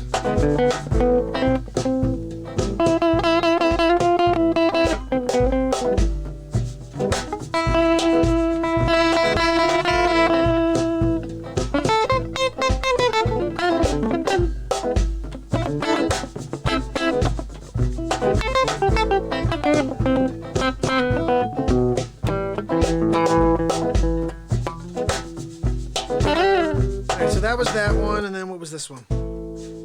It's the same thing, but it was really mellow. Ooh, this was tight, where I could just get into it. Yeah.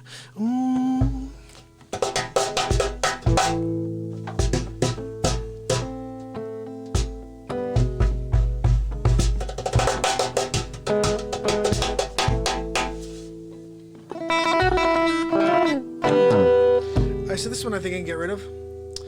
Although if I can move this over a touch, or this over a touch, that's what I do. Oh, but that's going to mess with the look. Sorry about that, guys. Let me put that back to where it was. All right, here we go. We're going to play Whisper for you, and I'll just work on this track over here. Yeah, here we go.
into a shining day. Will you take my heart away?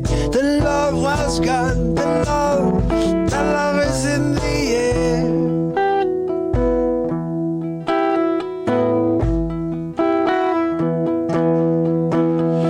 And walking away, I can see the truth. You wanted love, I only wanted you. Love, and then I saw your face. Love was fun, how love could look this way. Oh, I'm lost, I'm lost, I'm lost inside of this life. Oh, inside of this life. No, no, no. Inside of this life. No, no, no, no. Inside of this life.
wrote back in the 90s. How about that, guys? It's been over 2 decades since I wrote that song.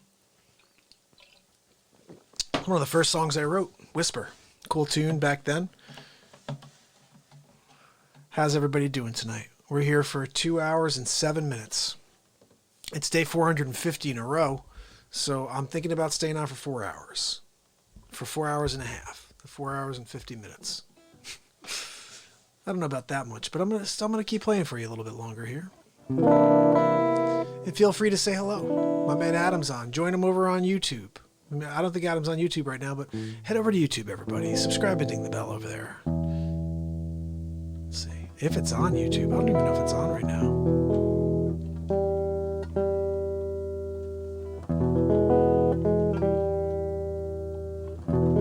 Alright, we're good on that. Let me play you guys something pretty. We're going to just improvise something. We're doing well with that tonight. Let me make up a song for you. Anybody have any topics they want me to get into? The other day we made up a couple funny songs. I'm happy to do something funny. I'm happy to do something that's powerful, whatever you want. They usually all wind up powerful. Did you hear this? This is what I was dancing to earlier. Yeah, I was dancing. Believe that. Crazy.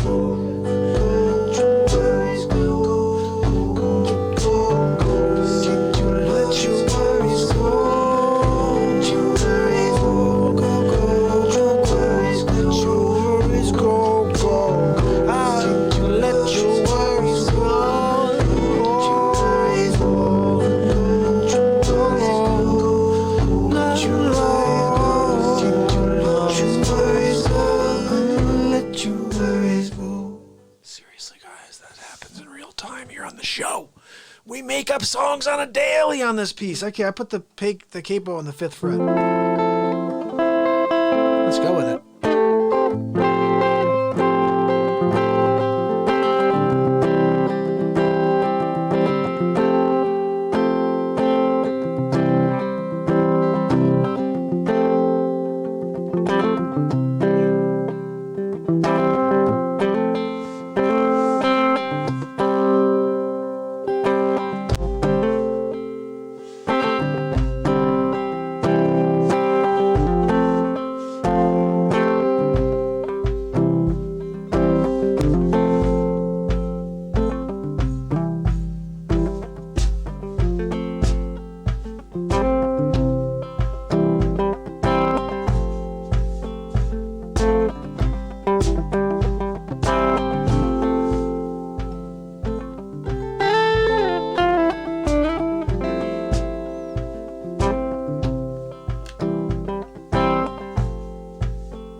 I'm just messing around with you guys. Art, my brother. Good to see you, my man. Playing a little something on the BeatSeat tonight. Did you hear that? I had like steel drums going. I didn't do the steel drums. I should have. That may have been a good track for the steel drums, actually. Here's our steel drums.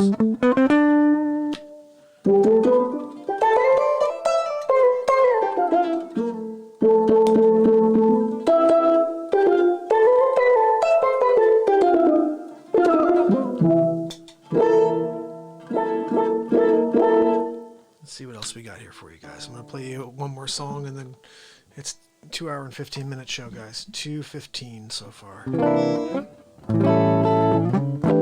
Let's stay 450 in a row. Right, Art? We've been at 450 days. We got to rock out on it. Let's do one more song and then call it a night.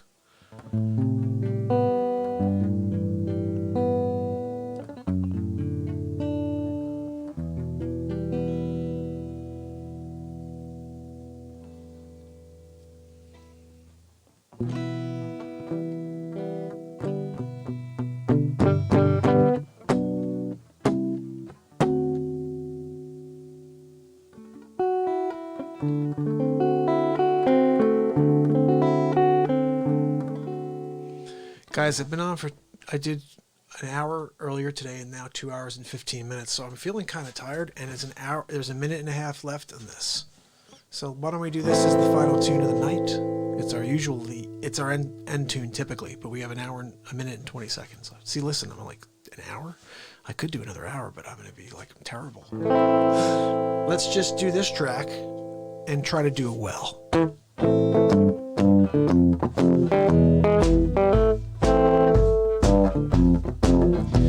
Hit the road, Jack. Don't you come back no more. Hit the road, Jack. Well, tell you come back no more.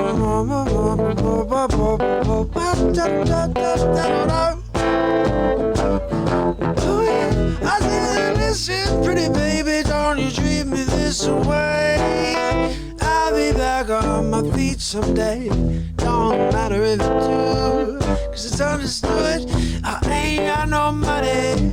You just ain't no good. Well, I guess if you say so, got to pack my bags and go hit the road, Jack. Don't you come back no more. Oh no. Hit the road, Jack. Don't you come back no more. Well, hit the road. My people on Insta are hitting the road. Sorry. Hit the road. Hit the road. Hit the road. Hit the road, Jack. Don't you come back no more.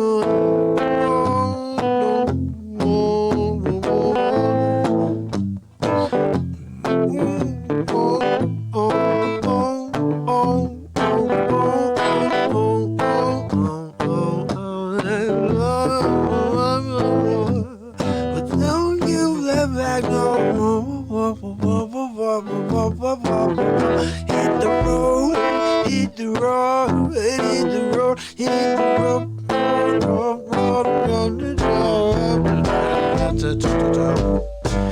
So you come back no more.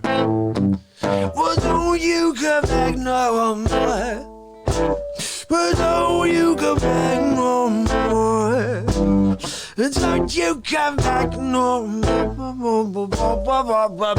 no more. Hit the road, yeah, yeah.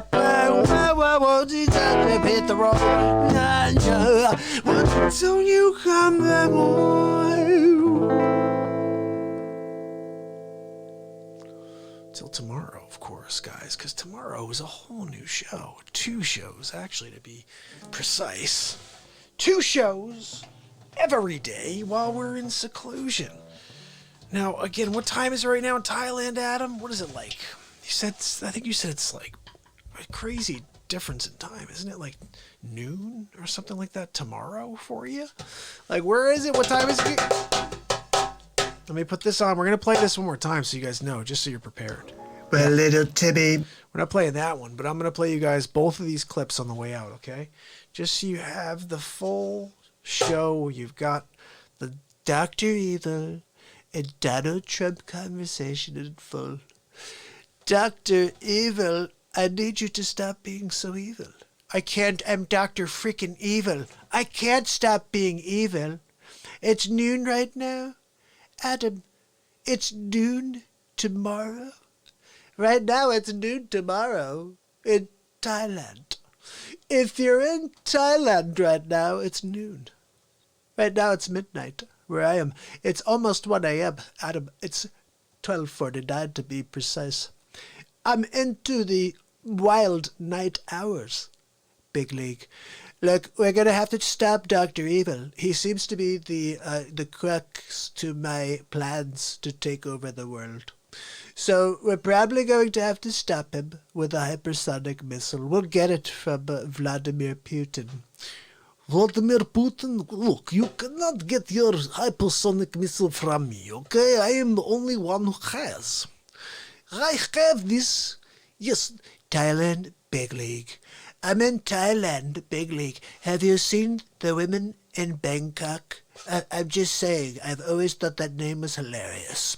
My name is Donald J. Trump, and I love to say I'm going to go to Thailand. Oh, yeah, really? Where are you going? I'm going to Bangkok. There's a place called Phuc, too, I think. We're going to go there as well. We're going to go to Phuc and Bangkok at the same time. Big League. That's what we do on the Real Talk Show. I've never been. I've actually never been anywhere. Isn't it kind of sad? One of the funny things about this is when I was younger, I thought I'd go and see the world. I said I'd go, Big League. Actually, Adam and I talked about going from the southernmost point of the United States of America. I will call it the Americas. It's actually a pretty cool idea. Adam and I had this back in the day. We were going to go and start at Tierra del Fuego, I think it was, whatever the bottom of South America is. And we were going to just take the Panasonic DVX 100B, which I went out and bought, because Adam was like, that's the camera we need. And I was like, really? I think that's the camera I need for getting like video clips together. There's a couple of early stuff on my YouTube page. If you go way back of me doing Christopher Walken dressed up, and also with Harry Carey. And I did all that with the Panasonic DVX 100B that Adam suggested I pick up. And we were going to do that. It was really going to be a very cool thing. And we just didn't get around to it. How's that? We never got around to it because I don't know what happened. I think you moved away, brother. Like, what happened to that? We had this great idea. Here was the thought, ready? We were going to start at the very bottom, and we were going to trek all the way up to, find a way to see if we can go to Alaska, right to where we could see Russia. Hey, Vladimir. Oh, I think I see Vladimir, Adam. There he is. Oh, you put in the work. I could see you and Adam, you put in the work. Everybody always wants something from Vladimir. Hey, Vladimir, what are you doing? How dare you? I'm putting in the work. Vladimir Putin in the work. That's a little silly joke that I came up with. You know what? I'm just feeling like we didn't really do much real talk tonight, Adam. You know, I feel like we just got to kind of get into a couple things real quick. It's only 12:52. I've only been on for 2 hours and 22 minutes. Why don't you give me a second here? I'm going to play this clip for you. I told you I would one more time. Which one should I play, Adam? Do you want to see the... I think we should play the Dr. Fauci one. We're kind of flip-flopping. Here's Dr. Fauci and Donald Trump after Donald Trump was told by Dr. Evil that he has the what's it called? I don't know. Just watch, okay? Just watch, guys. I'm really very tired. 2 hours. We did an hour. It's 3 hours and 22 minutes so far for the day. Here we go. Well, little Timmy. That's not the one. Here we go. So, Fauci, what's the latest? I can't find a cure. We're trying to find a cure. Dr. Evil has the antidote for coronavirus. I'm sorry, are you talking about Dr. Evil, the non-fiction character from the Austin Powers series of films? Yeah, Dr. Evil, of all people. Can you believe that? I still can't believe it, Dr. Evil.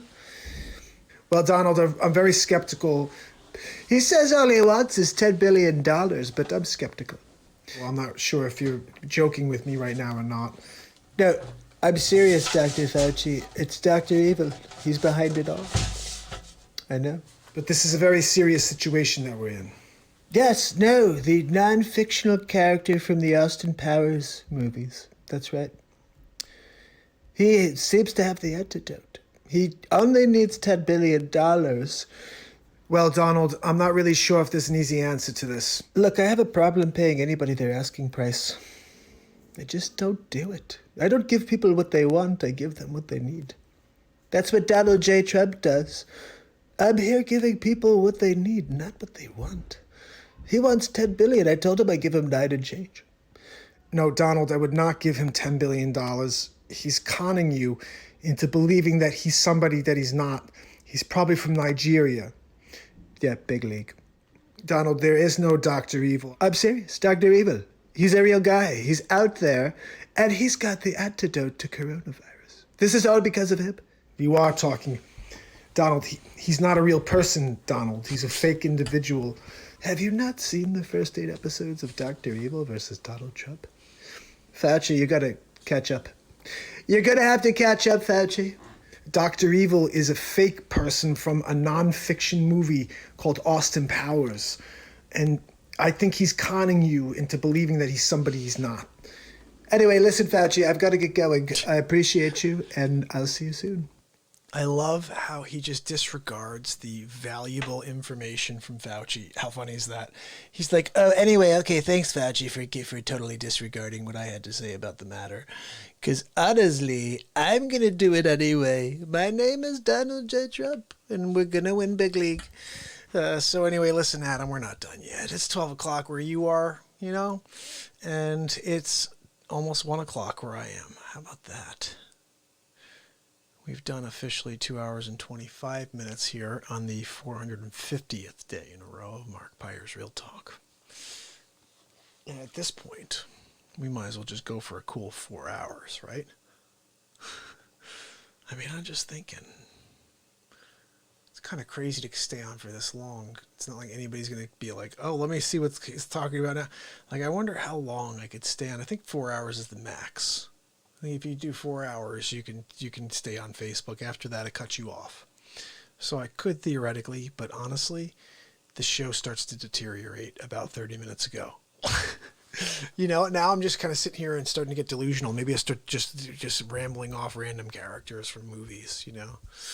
That would be something. But anyway, Adam, I thought that would have been a pretty cool thing if we had done that. If we had taken that trek from southern to the northernmost point of the United States and just document the entire thing, who we met, the food. It was almost like an Anthony Bourdain thing before there was Anthony Bourdain, right? I mean, Adam, wasn't it? We were going to try everybody's food. We were a little nervous about needing backup because it would just be the two of us. We were like these two skinny kids going out there with cameras. Like, we probably would have gotten murdered. So it's good that we didn't do it, buddy. Adam, it's great that we didn't do that thing we were planning on because we probably would have gotten murdered. I think on day 500, you need to stream from 9 a.m. to 9 p.m. straight. Wow, that's 50 days from now. Listen, if we're still in seclusion here, I don't think we're going to be in seclusion in 50 days. But if we happen to be in seclusion for 50 days, then I will go live for 12 hours. Because what's kind of crazy here is the only reason I'm doing 2 a day is because I can't sell real estate right now. That's why I'm doing the face swaps. That's why I'm doing, you can have a, customized, personalized song and also a new real estate style because I just don't know what the hell is going to happen with my business going forward. So anyway, let's hope that what I can continue to do is drive forward and bring you guys fresh content. And someone comes along and says, you know what? I think I can make some money off this guy. Let's give him a call and see if he's interested. Be like, yeah, sure. You want to make some money? Let's go. I'm up for it. I'm up for you making money on what I'm doing. I don't care about I want to just get out there and be in front of as many people as possible and spread as much light as possible, connect with people. And then I get paid back when I see that smile, when I see someone really change in front of my eyes. And we've seen that with people sitting on the BeatSeat. And we just got an order tonight, which is kind of crazy because now I'm sitting here for 2 hours and 29 minutes. And I should be building that BeatSeat because I want to ship it out. So I'm going to probably work on that tomorrow. I'll be working on it before I go live and then when I go live. after I go live. Maybe I'll bring you live. It's right here. I mean, right back there. That's where I'm building BeatSeats. And maybe I'll just bring the cameras back there and we'll do a show in the BeatSeat shop. How about that? That would be a lot of fun. Wouldn't it be pretty cool if I brought you guys into the BeatSeat shop? Multiple camera shoot. And we go in there and just like, you know, this is me building a BeatSeat, chatting it up with you guys. I can put on my lav mic and walk around so it works. You know, a little more proper. I don't know. Just an idea. I mean, we're going to kind of try to do some interesting things while we're here on the show. Like, I can't believe I broke it down earlier. I mean, this Charlie D'Amelio thing made me kind of think, like, maybe I should be dancing on every episode like Ellen. Maybe that's why Ellen was so popular. She's like, I'm like, really? Is that what you do? Okay, good. Let's just do it then. So anyway, I'm not afraid to do anything, as most of all is to do something goofy that may make me look silly. Because if it makes you laugh, job well done. That's what I'm saying. Anyway, I appreciate you, Adam. I appreciate everybody who's tuning in and people who aren't tuning in yet and see this one day. I want to tell you personally, I didn't know you. I didn't know you when you watched this episode. You didn't know me either, but this message has been the same from the beginning. And I'm glad you found the program. I wish you found it earlier, but you know what? Maybe I'm still here, maybe I'm not. Hopefully I am. Hopefully you can reach out to me. You could be like, hey, I got a question for you. But if not, I got content. Think about this, guys. 450 days of at least 1 hour a day. Now, we've been doing 3 hours a day the last 2 weeks. But just forget about those 2 weeks. Just say 450 days times an hour. Adam, you got a calculator? What is 450 days times 1 hour? Just call it 1 hour. 60 minutes. I just want to know how many hours in a day that winds up, how many days that is total. 450 days. Let's just say that's an hour a day. 24 hours divided by 450. So who's got that math for me? 24 divided by 450. I'm just going to guesstimate and call that about 20 days. That means that roughly you could sit down for the next 20 days with nothing to do, and for 24 hours in a row, straight for 20 days, you can watch every single thing I've ever recorded. That's pretty crazy. And you're not going to do that. I know that. I know you're not going to be like, hey, you know what? I'm going to catch up on some real talk. But somewhere along the line, these messages will get out there. Someone will say, geez, I can't believe I didn't know that was there. Oh, I can't believe you guys weren't paying. It's there, okay? We're going to connect, or you're going to connect to it. And then maybe you just go back and look over the catalog. You see what was said. You'll find moments like when someone says you can't, smile and thank them for the fuel. What? What was that, Mark? Yeah. When someone says you can't, smile and thank them for the fuel. Thank you. I cannot wait to take your negative energy and just prove you wrong. These moments came out of the show just by letting the moment happen. Just by going unscripted every single day. Going out there and saying, okay, I have a sort of a topic. Today, oh, it's day 450 in a row. Dr. Fauci's back. We just did 2 hours and 32 minutes.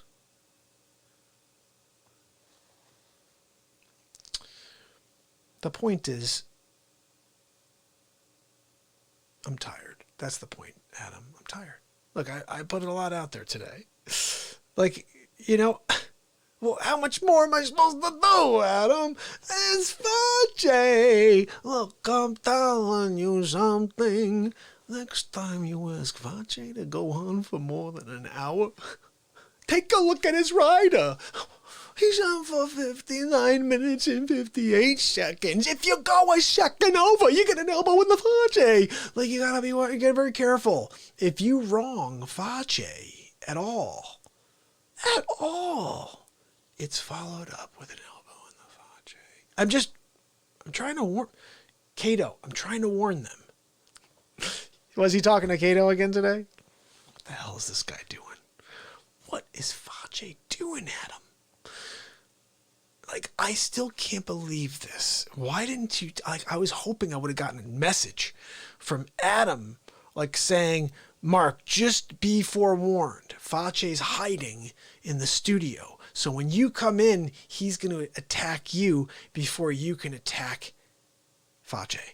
And that would have been awesome because then I never would have gotten sideswiped by Fauci. Like, did you see I came in like, and he was like, there you are, Real Talk. Elbow in the Fauci. Like 4. I think I got 4 elbows in the Fauci. I got bumps. Look, this right here, that's a bump right there. That's a bump from Fauci giving me an elbow in the Fauci. This one over here too, that's not my hair sticking up from my hat being here all day. That's a bump on my head from Fauci. He hit me really hard, guys.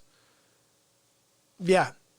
And Adam said too, he's too afraid of getting an elbow in the Fauci, but that bump right there is the worst one. I need ice for that one. Look at that. That's a serious bump right there. That's a lump. I got a lump on my noggin right there because of him. That's Fauci for you. No, it's not because I wore a hat today. It's a bump from Fauci, elbow to the Fauci, because he's super quick, guys. He hits me. I don't know what's coming. And honestly, I'm a little nervous about broadcasting tomorrow because if he shows up again, I just don't like losing a third time. I don't want to lose a third time in a row. I mean, I've gotten hit with an elbow in the Fauci. Now, yeah, 2 days in a row. 2 days in a row. I had to do the math on that. I've been on for 2 hours and 35 minutes. I had to do the math on how long it's been 2 days. 2 days in a row I got beat up by Fauci. He's just really... I wish I had a Cato is what I wish. I wish I had a Cato that could teach me how to be a 97 degree black belt, because then I would have been able to throw an elbow and really catch a Fauci. But I didn't get that. I didn't get the opportunity.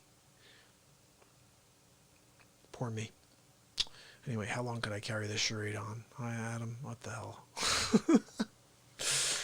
Oh, man.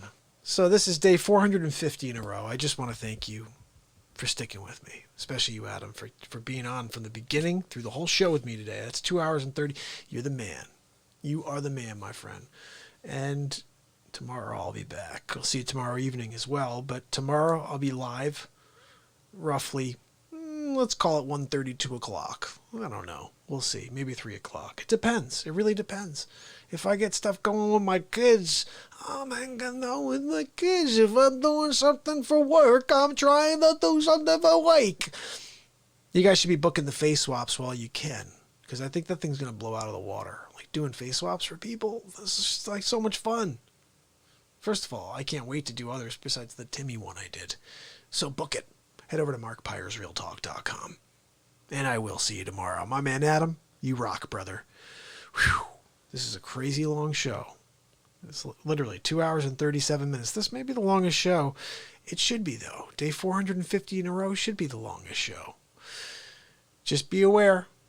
There could be a Fauci around any corner. You don't want to get attacked by a Fauci. And that's right. I got to remind myself to check ADT. How is Fauci getting in? I thought we set the alarm. We do set the alarm. I got to figure this out, Adam. Like, how the heck is he getting in my house?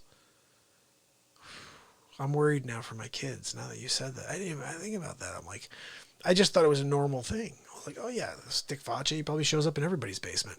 No, he doesn't. He doesn't show up in your basement, Adam. Like, it didn't, for some reason I thought that like everybody's got a Fauci. Like, you know, like everybody goes down in their basement like, hey Tommy, where's the rings? Where's the ring around the collar? I'm doing the laundry over here. Like, I don't know. Doesn't everybody have a Dick Fauci? I don't know. Just seems like they should. And maybe that's what's going on in this world at 2 hours and 37 minutes and 37 seconds. Oh my goodness, I'm out of my mind. And you know what's crazy? It's 1:08 right now. We're still going. We're still going at them because my philosophy was this. I was going to hope to watch a little bit of my Curse of Oak Island, and that's not happening now. At 1 o'clock, I'm going to sleep.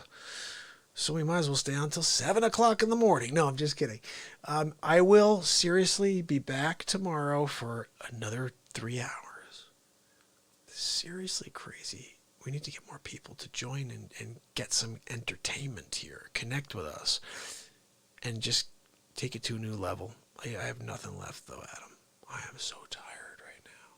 Can you believe it? I'm still on the air. Still here. Let's get a second, third, fifth wind. I need a second, third, fifth wind. Do we have that? Do they make a second, third, fifth wind? Did I just make up that phrase? I think I should make that my next quote. I'm living on my second, third, fifth wind. I need to write that down. Hey, what are you doing? Are you kidding? I'm living on my second, third, fifth wind. The what? My second, third, fifth wind. What happened to the fourth? Well, we jumped right past the fourth. Who needs a fourth? I went right to the fifth.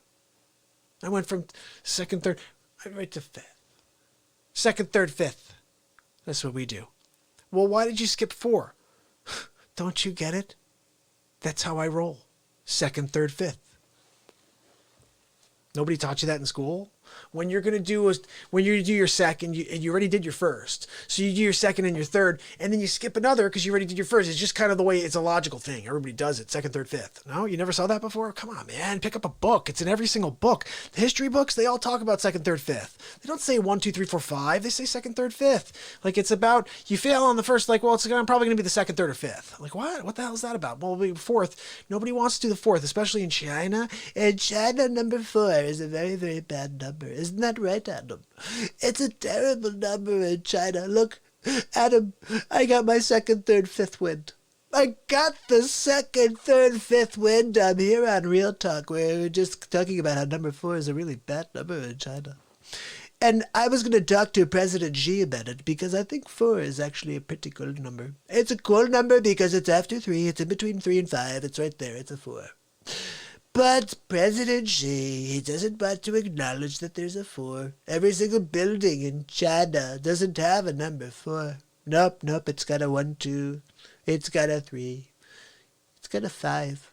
But there's no 4. That's right, they do. They're second, third, fifth. They're used to the second, third, fifth model. It's a different type of ideology, but that's what they do. That's what they do in China. And China, it's second, third, fifth. I have my second, third, fifth win, Adam. I'm winning big league. Donald, I can't believe you've got your second, third, fifth wind. How did you find it? Where did you find the second, third, fifth wind? Dr. Evil, the second, third, fifth wind is within all of us. You just have to search for it. You've got to look within, Dr. Evil. Are you afraid to do that? Of course not. I'm freaking Dr. Evil. I'll look within. I'll look out. I'll look anywhere, Donald. As long as you tell me how to find it. How do I find the second, third, fifth wind? Because I'm going to ask number 2 if he can procure one for me. Of course, Dr. Evil. I'll find you a second, third, fifth wind. That's fantastic. And how about you, Mustafa? Are you interested in a second, third, fifth wind? No, sorry, Dr. Evil. No, please, Dr. Evil. No second, third, fifth wind for Mustafa. Okay, check. Dr. Evil, Donald, it's Dr. Evil. Dr. Evil. I just wanted to let you know that I found the second, third, fifth wind. That's right. It was hidden between France and... It was somewhere in Europe. I just found it. I found the second, third, fifth wind.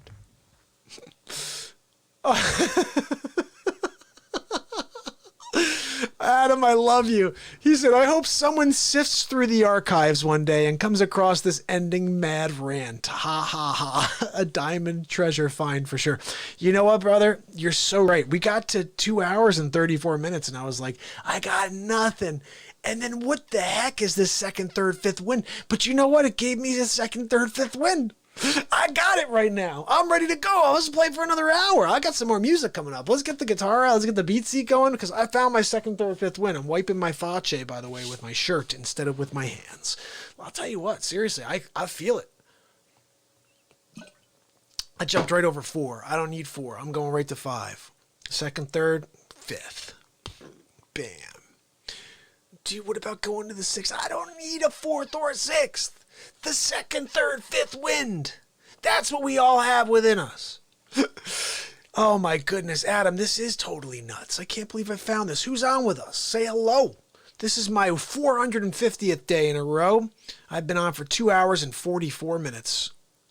2 hours and 44 minutes right now, and I was totally spent about 9 minutes ago. And then I just talked about, I gotta find my second, third, fifth wind. And Adam said, what the hell is a second, third, fifth wind? Where's number 4? In China, they don't have a number 4. They hate the number 4. It's like here in the United States, we say number 13. Nobody likes the number 13 except for this Real Talk Pyres guy. He's like, oh yeah, 13 is a good number. Do you guys know why they say 13 is an unlucky number here in the United States of America? I'm going to tell you why. My grandmother was the most superstitious person on the planet, okay? Here's a couple of superstitions my grandmother used to, this is my grandma on my father's side. She used to have a couple of seriously crazy, funny superstitions. One of them was, if you ate fruit, if you ate oranges, I think it was more specific. If you ate oranges after 10 p.m., you will die. You're not going to go to the bathroom and have a bellyache or wake up tomorrow and have a headache, or you're going to get sick. No, you're going to die. You have oranges after 10 o'clock, you're dying. My dad said one day he came home with his friends, he's peeling an orange, he's biting an orange. I'm like, oh my gods, he's going to die. Oh my gods, he's going to die. You know what? It's crazy. He didn't, thank God. You know, I want to show you guys something pretty cool right now. I'm going to put this back over here. Hold on a second, because I want to show you something here. Does this work? Let's see. Yeah. You see that over there? That's my grandpa's organ over there. And I got that when he was, well, I never got that from him. He passed away when I was 7 years old. It's a sad thing. I never had a chance to actually discuss music with him. I only found my musical gift when I was 18 years old, and he passed when I was 7. So that's something I really hold on to as a treasure, is to have that organ over there. And I want to show you something. You see that picture on top? Check this out. All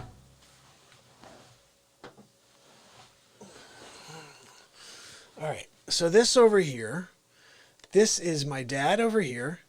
That's my Uncle John. And that's my Uncle Frank over here playing the guitar.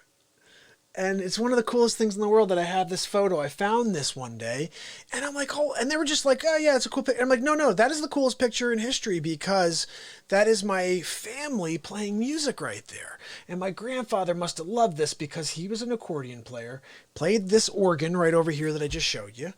And so about maybe 10 years ago, no, it's less than that. About 5 years ago, this all happened. My grandfather, when he passed, they donated this organ to the Portuguese church in Yonkers, New York. It stayed there for about 15 to 20 years, I want to say, okay? And I didn't think much about it. But one day I find out that this organ had been given back to my aunt and uncle. And my aunt and uncle decided to donate it to a guy who, basically this guy would take old organs and repurpose them. He'd fix them up and he'd sell them. And at the time, I'm an MTV music artist. I'm traveling the country, playing music all over the place, and I wanted to have my grandpa's instruments. I have his saxophone right here. I have his harmonicas. And the only thing I didn't have was that organ. And so one day I hear from my uncle, and they say, oh, you know what? We didn't know you wanted it. We donated it to this guy. I'm like, well, what? Of course I want it. It's my grandfather. My grandfather was a musician. Why would I not want every single thing that he touched? I want to own it. I want to have it. I want it to be in my studio. I want to create on it. And so I was really hurt, because they donated this to somebody else, and this was gone. This was out of my life. I never was going to hold this and have this and play on this. I made my voice heard at a party at some point, and I said that to someone. I said, look, I really wish you'd asked me. I'm a musician. I think Grandpa would have wanted me to have everything. And they never thought about it that way. I said, think about it. I'm the one guy in the family who turned into a professional musician. Why would I not have every single thing that Grandpa touched? Why didn't I have his accordion? The accordion you see in the photo. It doesn't make sense to me. So I get a call about 5-6 years ago, and we were just about moving into this house, actually. That's when it was. And my father called. He said, Uncle John called and said that the guy they donated the organ to, he needs to find a place for it because he doesn't have room in his storage place anymore. And do they want it back? They don't know where to put it. And they thought, well, maybe Mark wants it. Maybe. Are you kidding me? So as a gift, my father had his guys go down and pick up the organ and bring it to my house. And now I have it. Now, whenever I come in to my studio to sit down, I have my grandfather here with me.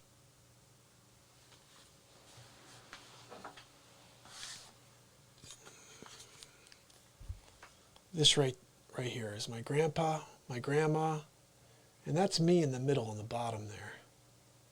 Let me see if I can give it a little better so you can see it. It's still kind of, I don't know if you can see it, but that's my grandpa, my grandma, and then my brother Michael, the tall one, my brother Matt's all the way on the left, and that's me in the middle. And that's my first house, guys. That's my first house in Rockland County, New York. Pretty cool. Pretty cool stuff. There's that. Maybe that's a better way of seeing it. Yeah, there you go. Grandpa. That's Grandpa Pyers right there, guys. That's the real deal. He was a phenomenal musician. And I wish more than anything I could have played with him. I wish more than anything I could have sat down with him and just rocked out. Thank you, Adam. Thanks, brother. Well, this is real talk. In general, I don't know what's going to happen. Like, we had a lot of goofy stuff happen tonight, but at the end of it, I'm a passionate person who wants to speak about things. I want to share my stories. I want to just connect with you, and I hope that you guys are okay with that. I'm not sure what the heck that noise was. But I did want to share that real quick. And I thought, it's been 2 hours and 50 minutes. We're on our way towards our first 3-hour show. Let me just try something real quick. Let's see if this thing even plays a tune anymore. Hold on a sec.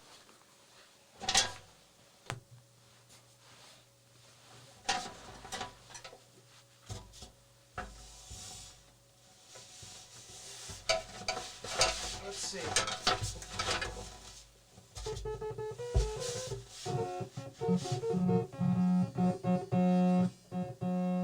I'm going to keep the volume down, okay? Let me bring this over here. So you guys can hear this a little. Let's see if this plays a tune at all.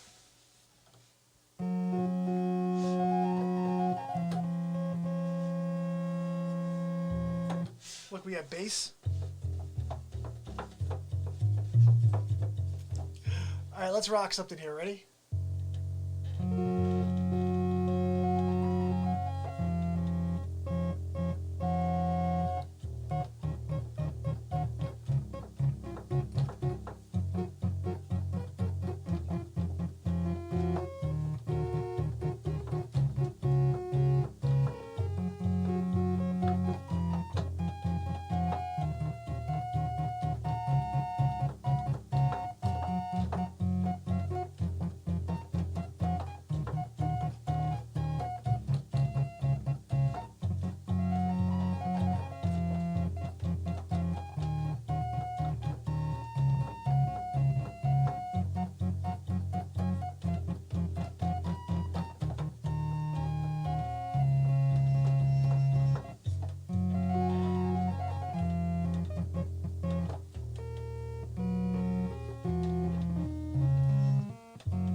this is kind of cool. Check this out. Ready?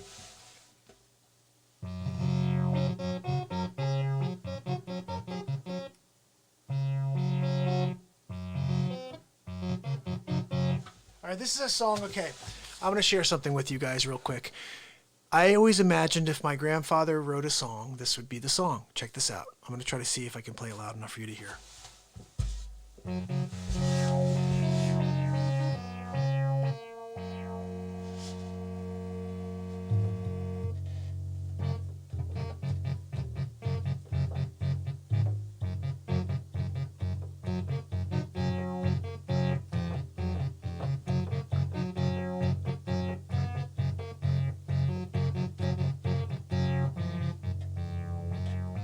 I gotta try to remember how it goes. I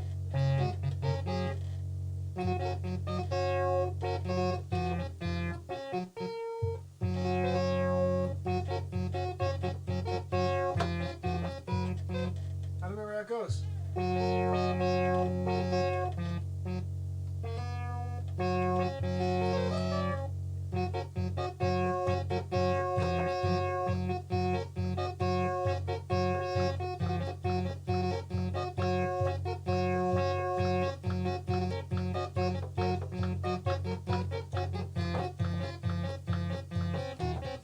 I don't remember how it goes, guys. I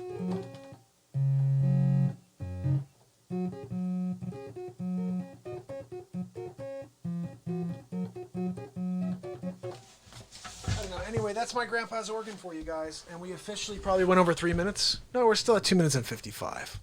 We're still pretty close, guys. We're not there yet. Don't get fresh. A little of the Who there. That's cool. My grandpa's organ. I don't know what the hell I'm doing on it. I don't know how to play organ. I don't know how to play piano. I don't know how to play anything, guys. I don't even know how to play the guitar. I just play. Just go with it and make stuff happen. Seriously, I've never taken a piano lesson in my life. I don't know any of those chords. I don't know any of those notes. I just play around and mess around with stuff and find music.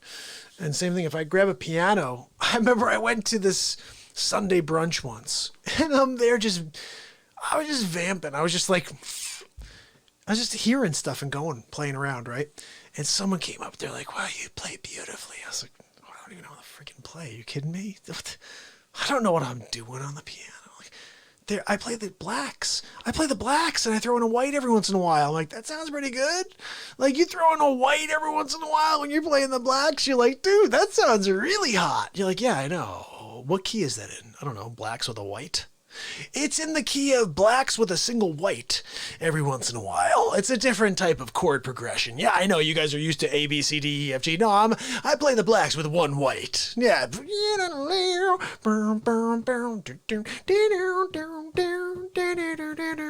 That's what I do. I play the blacks with the white. Oh, what do you play? Well, I play all whites with a couple of blacks. Oh, you do? Okay, so that's probably what key is that? Would you say? Oh, that's F sharp minor. Is it? No, it's a couple of whites. It's all whites with a couple of blacks. That's what I play. I don't know what the names of anything is. I love that. I'll play songs for you I wrote 20 years ago, and they're fire songs, and I'm like, yeah. And when I play with people, they're like, what key are you playing in? I'm like, I don't know. What key am I playing in? Why don't you tell me what key I'm playing in? I'm playing in the key of... I'm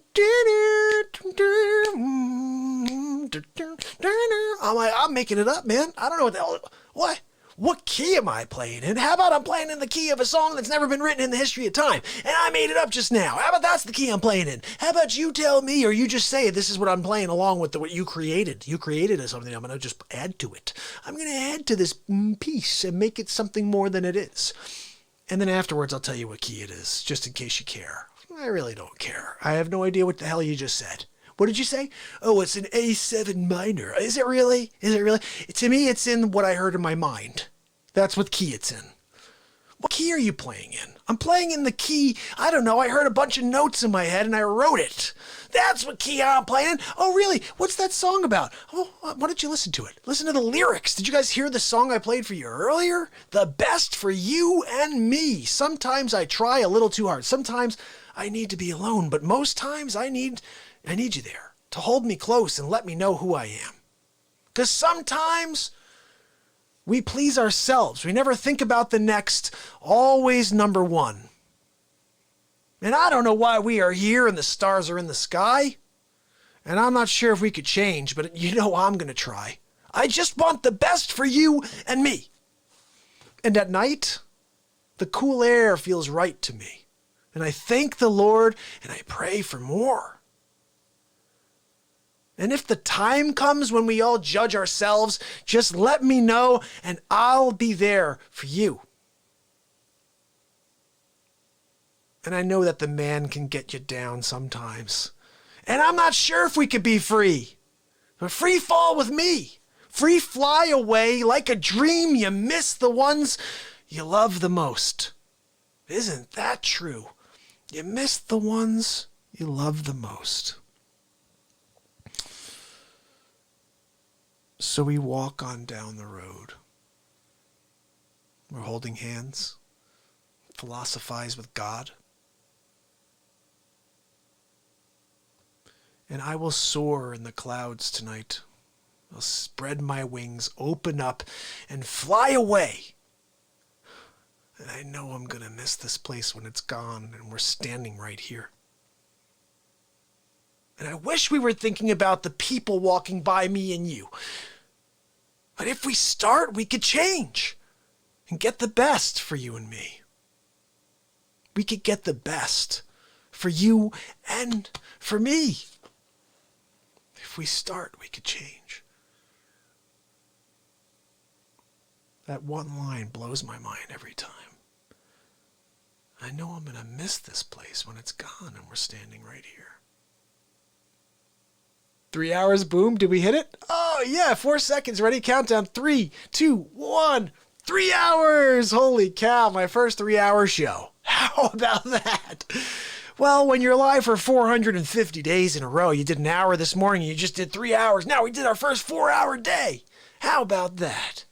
And really, honestly, like, I'm into a thing right now. I think I'm going to tell you guys some stories for a little while. Let's see if we can go to 4. Let's see if we can get cut off by Facebook. I mean, what else is anybody doing? It's 1:30 right now. You guys have anything else planned? You going to go watch the Negatube? Or are you okay with getting into some stuff here? What do you think? Maybe we turn this into a podcast. First 3-hour plus podcast, a single day. Whew, craziness. Actually, I should put the first show and this, because the first show was just like dynamite funny because it was freezing every 3 seconds. And so basically, I just was yelling at the screen the whole time. Today, this morning, I'm yelling at the screen the whole time and making fun of Facebook, making fun of, I was just making fun of everything. Where are you going, this app going? Mike, I am on for my 450th day in a row. The boss, what's going on? You caught the show at hour 3. Literally, guys, this is 3 hours, 1 minute, and 13 seconds that we just hit. Mike, I appreciate you. And I got my man Boss on as well. We got to do some more, guys. I mean, and we're getting more people catching up over here on Facebook. Maybe it's the California crowd that's starting to catch the Real Talk program late. But, guys, I'm here just getting into a couple side stories just to close out my 450th day in a row of Real Talk. And my hope is you'll head over to YouTube. You'll subscribe and ding the bell over there as well, because we're going to be doing 2 a day until this is, over. And they alert you over on YouTube, which is very nice. Like, get an email that says, hey, Mark is live right now. Boss, it's 1:31 a.m. for you. Wait, it's 1:31 a.m. for me too. Where are you? Oh, that's right. You're in Jersey, right? I think you're in Jersey, and that's where I'm in Connecticut, so. Oh, man. Oh, wait, no. Where are you, boss? You are in Jersey. Okay. Oh, yeah. You said you're going to miss it when it's gone. You asked me what I meant by that? So what I meant by this is very, very deep, okay? Just think about this. Yeah, we are kind of close, my brother. I know I'm going to miss this place when it's gone, and we're standing right here. My philosophy is I wrote that song in 1999, and now we're here in 2020, and we're missing our normal routine. We're missing our culture. We're missing our lifestyle right now, aren't we? Aren't we? We're standing right in the same location, and we're missing everything that we had. That's what I mean, Mike. I'm going to miss this place when it's gone, and we're standing right here. I'm going to miss... think about this. I had a friend in high school who said something profound to me once. He said, every powerful, country, the Roman Empire, everything has fallen. nothing has ever continued. I said, well, what? He goes, think about it. Rome fell. Nobody said Rome would fall. And nobody ever thought Rome would fall. And just generation to generation, every century, whatever it is, something changes, and eventually countries fall. And he said something, he goes, one day America will fall. And this was a freaky thing for me to hear in high school, He's like, it's just inevitable that at some point we fall apart. It does not stay together. And that may have been what led me to my profound thought of, I know I'm going to miss this place when it's gone. And we're standing right here looking around saying, where did it go? We had it. We had something so special. Freedom, the opportunity to have conversations with people, to have our own perspective, to disagree, to not hate, to hate, whatever it is. You had that, and now it's all gone. Yeah. Well, listen, at the end of the day, you got to be aware of your moment. And that moment in 1999 was thick for me. That was a thick moment. Just magical, sitting under a tree. I remember writing this song. There's a place called Waveney Park in New Canaan, Connecticut. If anybody is around here knows this. No. Listen, I'm not saying this has happened at any time in our lifetimes, Mike. Although the way we've been since 2016, I wouldn't be surprised if civil revolt of something. If this didn't happen with this coronavirus situation, in a way, this could have been the best thing for America because we are toxic as a nation. What, Mike? Are you kidding me? Nah, not at all. We are toxic as a nation towards each other. Okay? And in general, the way people act in the political arena, it's just terrible. And for 400 days, I shut that thing down because in my mind, I don't want to hear about any negativity. I want to shut the negatube off and get over here and connect and create some positivity. But I was just sharing with you that my friend in high school said that. He was like, look, did you realize every generation or every single powerful nation, eventually it falters, something happens. And here in America, I would say that we were so toxic for the last several years. It's the first time we've actually realized perspective. We're sitting back and we're saying, wait a second, holy cow. There's something bigger than who's sitting at the desk or who I want in. It's ridiculous. And for 400 days, Mike, I did not talk about politics at all. I didn't talk about it at all because you know what? I didn't want to get into it. I didn't want anybody to think I had a certain perspective and then someone turning off because the people are ridiculous and too sensitive. So now I just make fun of everybody. That's right. We make fun of everybody. We're going to win big league. Of course we're going to win big league. We're going to pay for colleges. Everyone's going to get free college. Sleepy Joe, what are you doing? My Aunt Judy said that I could win the presidency, so instead I ran for Senate. I'm running for hall monitor next. Joe, you're running for president against me. I am. I'm Jill's husband, Joe. Yeah, we know that. We know that you're Jill's husband, Joe. We're officially on for 3 hours and 7 minutes. We know that you're Jill's husband, Joe. We're about 12 seconds from it. Oh, thank you, buddy. Well, I'm a celebrity impressionist. Okay, you can go to my website. I'm going to type this in for you guys real quick, markpyersrealtalk.com. And you guys can go and order a personalized face swap where I do this for you. I kind of sound like Trump. Boss, you must not watch enough of Donald J. Trump. Yeah, Prince said life is a party. Parties were never meant to last. Parties were never meant to last. That is true. The presidential party of Donald J. Trump, it's just going to last forever. I told you I'm going to switch the Constitution to say that I could stay in office until I'm gone. Just like President G. President G, I'm not sure how he got them to agree, but they gave him the opportunity to stay in office until he's dead. Big league. It's a fantastic thing. I called President G. I said, President G, how do I get in on this? How do I get in on this fantastic opportunity to be president forever? Just keep it light, please. Mike, this show's about keeping it light. To the point of, oh, Dick Fauci just butt dialed at him. Oh, my goodness. You know what? He must be. Adam's right. He said that Fauci must be sitting outside of my house stalking for a 3-hour stretch. He's wondering if he can come back in. He's going to try to take over the show again. And you know what? Listen, Mike, you missed this earlier. Dick Fauci came on and I tried to sneak attack him. I tried to come in. I came in from right around the corner where my stand-up base is, and I was creeping in slow. He was hiding.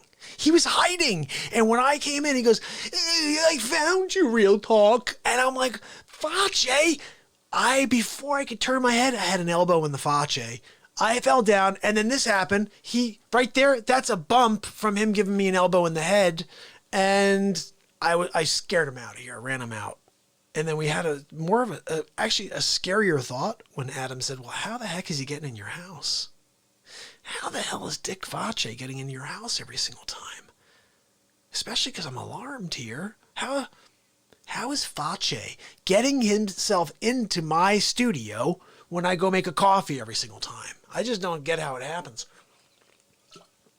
So yesterday I thought I actually did have the opportunity to sneak attack him, but I let him know I was there. I can't believe I did that. I'm walking up and I'm like, there you are, Fauci. And before I can get my elbow across, dude, this guy is so lightning fast. He was like, Real Talk. He comes across like the couch. He came across this thing. I heard him coming. Do you know what I mean by that? He was moving so fast, he made a sound through the air. He's moving the speed of sound. Elbow right to my Fauci. It hurt. I'm just telling you, it hurt. And then I tried to get a couple in on him. I've never seen anybody duck, except Mike Tyson, duck as fast as Fauci. I went, whoosh, whoosh, whoosh. He was like, Fauci. He's ducking underneath. And then guess what he came across with? Elbow to the Fauci. And I fell to the ground, guys. It was crazy. Yeah, I set the studio up at home because basically, and this is coming over from my man on Twitch. Boss, I appreciate you subscribing the other day, my man. Thank you. So basically, here's what happened. I have a studio at my real estate firm. I'm a real estate agent providing service like this. I give people the real talk, and everyone says, what the hell is the real talk? Real talk's telling people what they need to hear, not what they want to hear, right? That's what I'm talking about, boss. It's like, you got to tell people what they need to hear. Okay, stop telling them the words that they want to hear. Like, as a real estate agent, these are the words that people want to hear. Oh, yes, your house is worth that. Oh, of course it's worth that much. Oh, it's so beautiful. I'm sure you can get that. They don't want to hear what they should hear, which is price it to sell it. They don't want to hear what they should hear, which is, I'm sorry, it's not worth that. They don't want to hear the truth. But Real Talk's about transparency. For 450 days in a row, I've been here just dropping content, just letting the truth spill out. And all I ask is that you guys show up again tomorrow. I'll be back again tomorrow. And Fauci's coming back. We're gonna give him an elbow in the Fauci. And look, this guy Cato over here, it doesn't even exist. There is no Cato. I tell that. Adam was like, he said that he, first of all, was butt dialed by Fauci. And then Cato, let me see, what did he say about Cato? Something happened with Cato yesterday too. Because Adam's been like hooked in. He actually met Fauci. Last time Fauci was in Thailand, he ran into Adam, and there was this thing happened that was pretty funny. So he's walking down the street, and Adam knows who Fauci is because he's seen him on the show. So he goes up and he goes, "Aren't you Dick Fauci?" And Fauci tried to swing an elbow at him. But Adam is extremely quick. He was able to duck. And he goes, "No, Fauci, I don't mean any offense. I just wanted to let you know I'm a fan. I like you. You're funny." And and this is what got him to be on Adam's side. Adam realized if he thinks quick, he can duck the next Fauci elbow or maybe not even get one. So he goes, no, Fauci, I love you. And I'm voting for you in November. And when he said that, Fauci, like, it was like flipping a coin. He turned into a totally different guy. He's like, "Oh, hey, buddy, yeah, that's okay." And I think they went out together and they had a drink. Remember that? Wasn't that what happened, Adam? Yeah, he started talking to the wall next to me. He called it Kato. Yeah, that's the first time that Adam realized that Kato doesn't exist. This is right. I remember this. Adam's filling it in. So they went out to dinner. They're having a drink together, and Kato starts talking to the wall. He's still, hey Kato, do you want some kapow? And Kato's like, not there. There's no one there. And Adam's looking at him. He's like, Fauci, who are you talking to? He's like, I'm talking to Kato. And he said, who is Kato, first of all? Because I know you speak to him during your show, but who is Kato? Because I'm looking and I don't see, well, I swear, this is what Fauci said back to Adam. He goes, how dare you? You're going to hurt his feelings. That's what he said to Adam. He said, how dare you? You're going to hurt his feelings.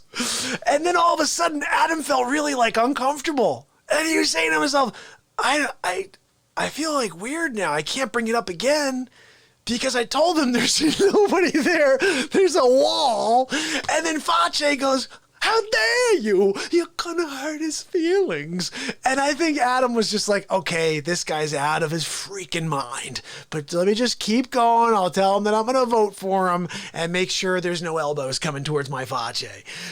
Yeah, you should never. I'm so sorry I did that. That is my fault. I did give him your number. Because he was going out, he goes, hey, real talk. He goes, hey, look, I hate positivity, but do you know anybody out in Thailand? I'm going out to Bangkok. I said, look, I do know my buddy Adam's out there. He may be up for showing you a good time, but listen, no guarantees, Fauci, because you do rub people the wrong way. He goes, how dare you tell me I rub people the wrong way? I'm the Fauci, I'm the greatest. I said, greatest? Fauci? If you were the greatest, you never would have been fired by NBC Sports in 1992 after the Olympics when you walked down the street in Barcelona and somebody approached you asking where the supermarket was, and you, as you said, she got an attitude. And then you throw an elbow at a lady? And you say, I'm an octopus. I react. It's a reflex. If someone gets within 3 feet of Fauci, they get an elbow in the botch. And I know that's how he is and all, but I mean, come on. If you really were the greatest sportscaster in the history of sports, they would have looked past that. This is the 90s. This isn't 2019 Harvey Weinstein. This is the 90s. People are like, he threw an elbow at a lady. Let's let him go. He's Dick Fauci. No, they didn't do that. They said, Fauci, we got to let you go. And he's like, oh, guys, what are you talking about? She needed an elbow in the Fauci. She had an attitude. It wasn't until later that they let him know in the court documents that she was just asking where the supermarket was. Did you know his response? Get this one. I didn't speak Barcelonian.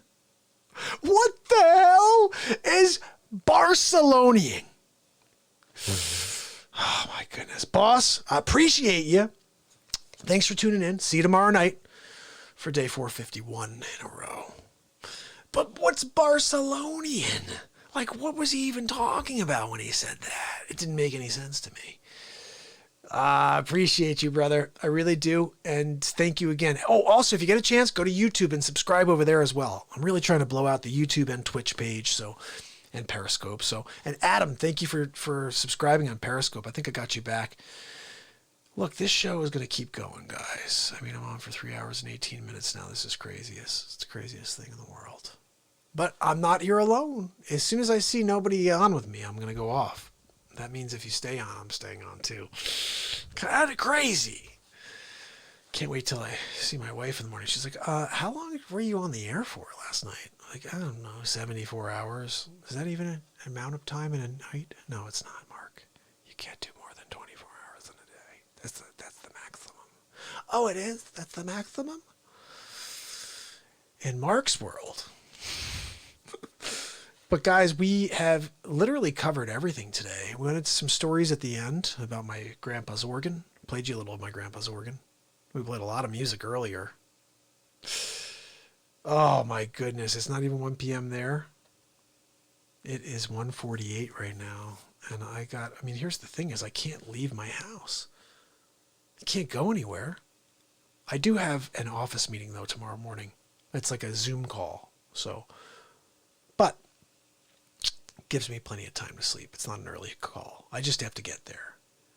Your wife? No, not at all. I just have a wife who's supportive and understands what I'm doing here, which is fulfilling my mission to try to see if I can affect a positive change one person at a time. And it's a heavy weight to carry. It's not my weight, but I do it anyway. And she's always like, you don't need to go on and do that. You know that, right? You could just do a quick show. You don't even have to go on every day. And I'm like, no, I think I do. I think I do. The bottom line is this. What I started here is a chain reaction. And if I stop for a day, there's a good chance I never come back. That's a real thing right there, guys. Like right now, my momentum is what's bringing me back every day. If I miss a day, there's a good chance you don't see me for a year. There's a good chance I just don't go live at all anymore. I'm like, look, you know what? I'm just going to stop. So I keep going. And I work it around my life. I spend my time with my family. I do a show. Now I'm doing a show during the day and then at night. It's usually just one show a day. And it's something that I need to do now. I need to continue to do it every single day. She watches. My wife does tune in. My wife is the most supportive person in the world. She also runs our business, the BeatSeat business, the first drum for guitar players. So basically, you know, we're like full service. But we're pushing from all angles, guys. When you're a serial entrepreneur, you are trying to do everything. Like right now, I'm thinking about this. I've got a daily variety show for 450 days. I plan on never stopping, just keep showing up again tomorrow if I could stay healthy. And then I started Stay Safe Concierge Real Estate to go along in tandem with my real estate business, which is now in the garbage because no one's leaving their homes to see property. So now I got real estate, regular, Berkshire Hathaway, plus the Stay Safe Concierge. You stay safe. I go in there, shoot a video, get you this great, a nice walkthrough and a ballpark estimate of what needs to be done. You pay, but you stay at home. Okay? That's number one. Now you can book a face swap. You could book a personalized face swap. And Mike, you may not have seen this. Maybe you did. I think you may have seen this already. But this is what I made one for anybody who has a son named Timmy. Check it out. Dano J. Treb. Well, little Timmy, your mother says that you haven't been doing your homework. You know, if you don't do your homework, you can't play Fortnite. So you're going to have to do all of that homework, and then you can play Fortnite. Just listen to your mom. She knows what she's talking about. Big league. So that's the newest thing, Mike. You can order a personalized face swap for one of your friends, for a colleague, for your boss, for your wife. You could have Christopher Walken call like your best friend. You say, look, I really like Christopher Walken, and I wanted you to give my friend Bill a call. Can you give Bill a call just as Christopher Walken? I don't know. What do you want me to say to him as Christopher Walken?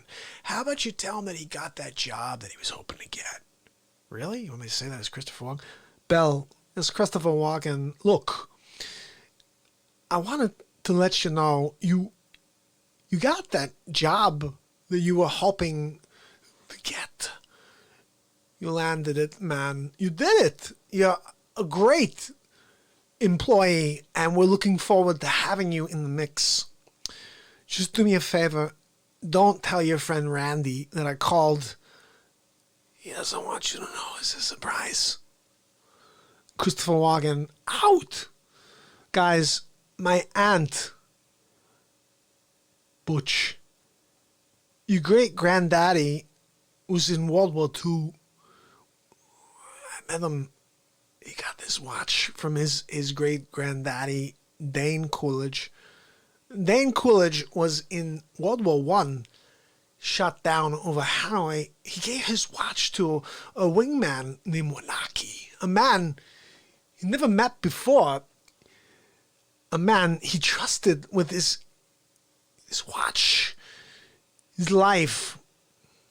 You see, the way your father looked at it, he'd be damned. Let the slimy yellow gooks get their hands on his watch, so he hid the watch up his ass. He wore the watch up his ass for 3 years. He died of dysentery. Give me the watch. I wore this uncomfortable hunk of metal on my ass for 5 years. They sent me home. Now, Butch, I give you the watch. Guys, I just did the watch from Pulp Fiction at 3 hours and 23 minutes and 13 seconds. Holy cow, it's the show that never ends. I got my second, third, fifth wind. That's what's going on over here, Adam. The second, third, fifth wind. It came through like a breeze from the sky, from the heavens, Mike.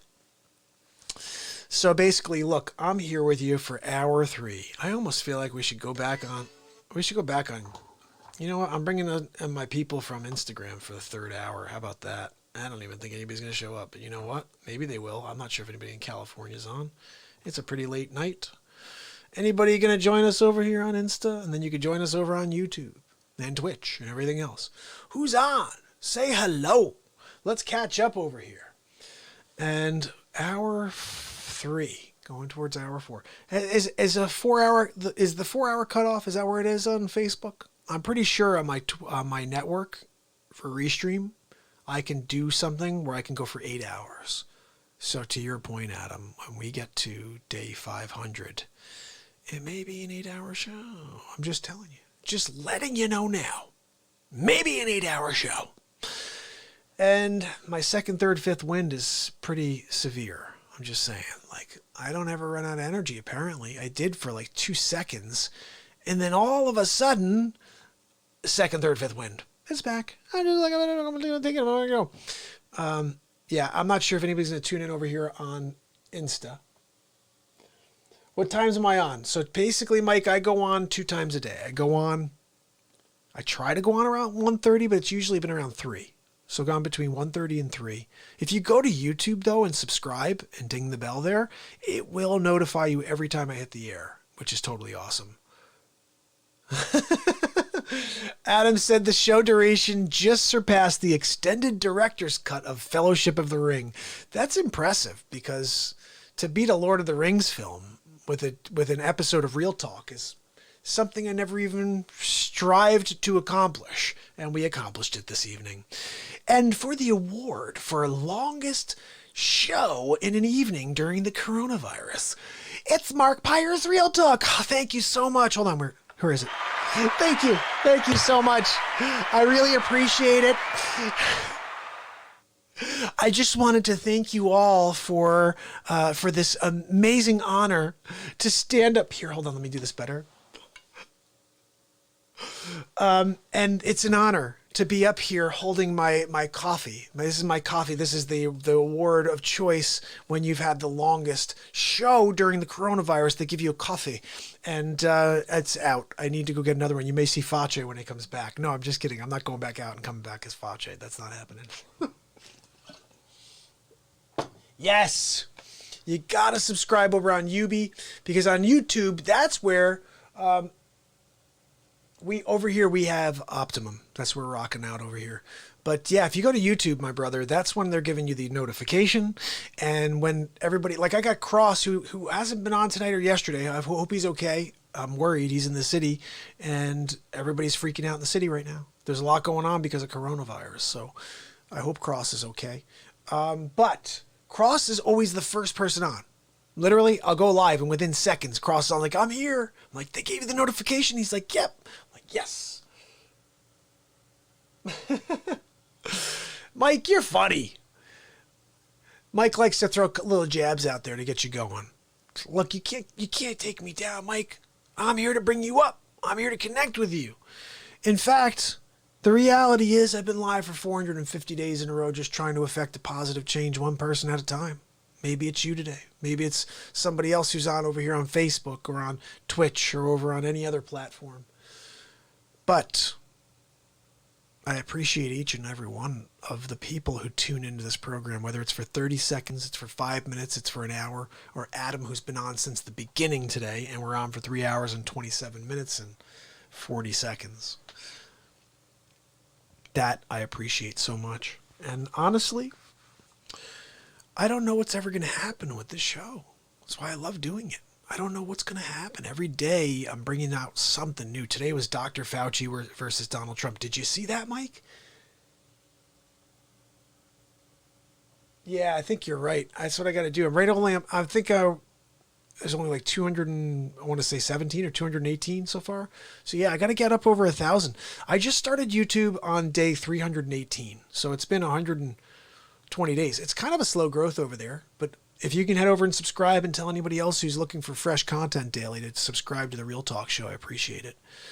I realized this was, hundreds of days ago, though, Mike. I realized that the only way this show grows is by people like you telling your friends and saying, look, there's a guy on every day. And if you like something that's constant and you can rely on it, this is a program for you.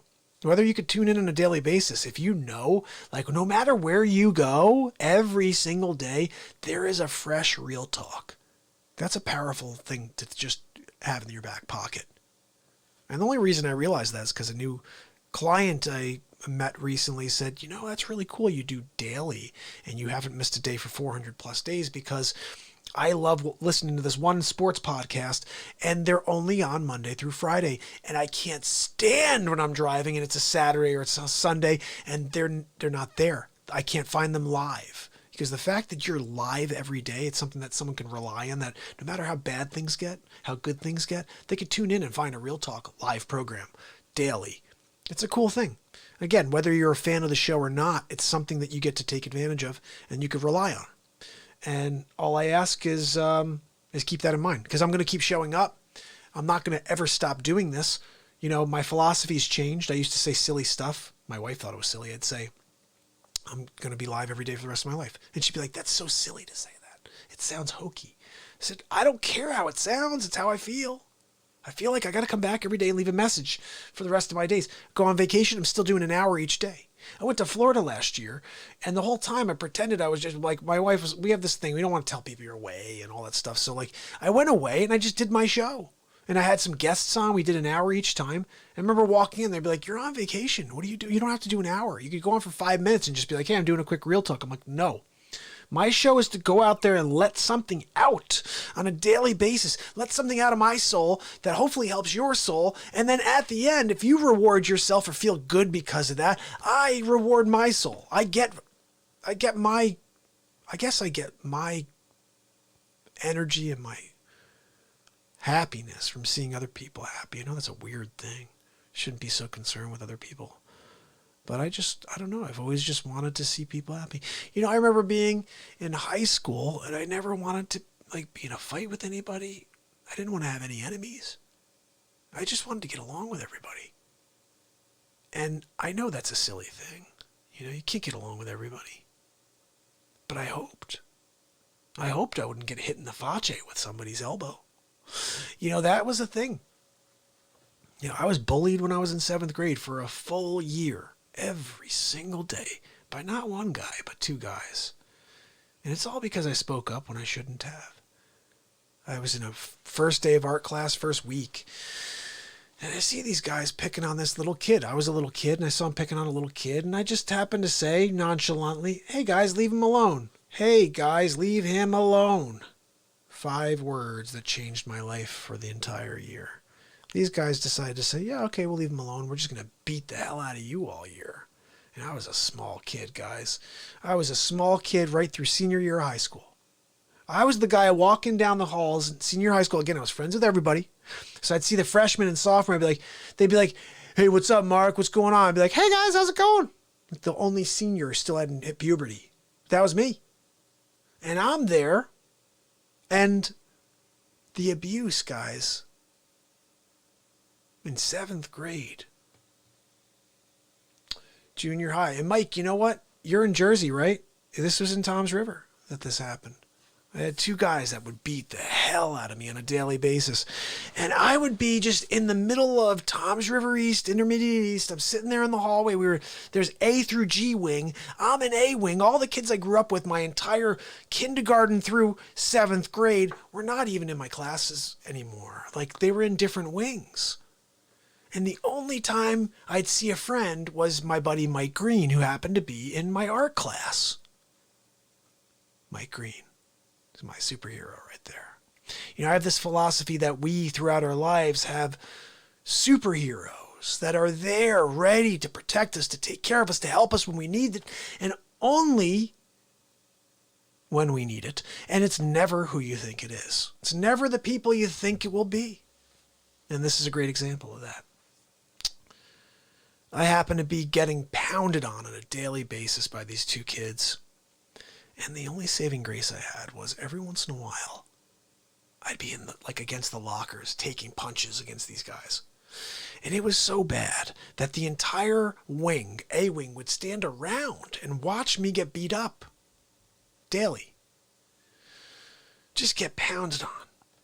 And I'm sitting there and I'm trying to take it, right? And through the crowd, I can see movement. I see movement through the crowd. And I'm like, what's going on over there? Because I'm getting beaten up. I'm like, whatever, anything's better than this. And all of a sudden I see someone, people in the crowd, they're laughing, ah! And all of a sudden I see one guy go, ooh! And then I see another one like this. And I'm like, what is going on? Through the crowd, like a freight train, Mike Green, he comes out of nowhere. He grabs one guy, throws him up against the locker. He grabs the other guy, throws him up against, he starts punching this guy, he's punching that guy. And I'm sitting there going like this, oh my goodness, Mike Green. And I'm this little kid. And Mike Green, my buddy, he would protect me anytime he was able. He wasn't always there. I always hoped. I'm always looking over these two guys' shoulders that are beating me up, and I'm hoping I'm going to see Mike Green come through the crowd. It didn't always happen, guys, but it happened a lot. I've got 3 kids now, and when they were growing up, I used to tell them this story. I said, look, Daddy didn't stand up for himself. I don't know. I can't hit anybody, guys. I'm trying my best to hit Fauci. I can't even get an elbow in on the guy. I don't want to fight anybody. I don't like hitting anybody. And for an entire year, 7th grade, I took punches on a daily basis and didn't fight back once. I didn't fight back once. Just took it. And it hurt, guys. It hurt emotionally. It took me out of, a full year of my life. I lost. Because I was in fear the whole time. I was terrified. I was terrified. I'd walk around the corner and I'd see this guy Bruno, who was just a big kid. He was a big kid and I was small. And they were both scary because they both had older brothers. And they were scary, weird dudes, older brothers. And then these guys were monsters. They were already shaving and stuff in 7th grade. Yeah, man, I wish I was able to somehow fight back and give one of those guys an elbow in the Fauci. If I did that, I would have saved myself a ton of just pain and terror and frightened moments. Here's the one thing I want you guys to realize, and this is the gravity of our current situation, our current living situation, where we are today. I was able to shut it off at 2:30. I was able to shut it down. I was able to go home on the bus and forget about it until the following morning. That was real. That was what I was able to hold on to. I can't wait till 2:20. Can't wait till I get on the bus and go home. Can't wait for baseball practice where I can get away from this for these people that are abusing me. Here's the other thing, and I hope that you speak to your children about this because I was so embarrassed that the whole time this was going on, my family had no idea. My family had no idea I was getting beat up on a daily basis. I have 2 older brothers, and I kept it from them. I was so embarrassed that I couldn't protect myself. I was a little kid. And instead of saying to my brothers, I'm really scared. There's these 2 guys, they're beating me up, and I don't know what to do. Instead, I took it. I held it in. I pushed it down. I pretended it didn't exist. I'd come in the door at the end of the day and I'd smile and I pretended it was a great day, whatever. But I was petrified to let them know that I was so weak, I couldn't fight back. I just didn't have what it took. But I had Mike Green.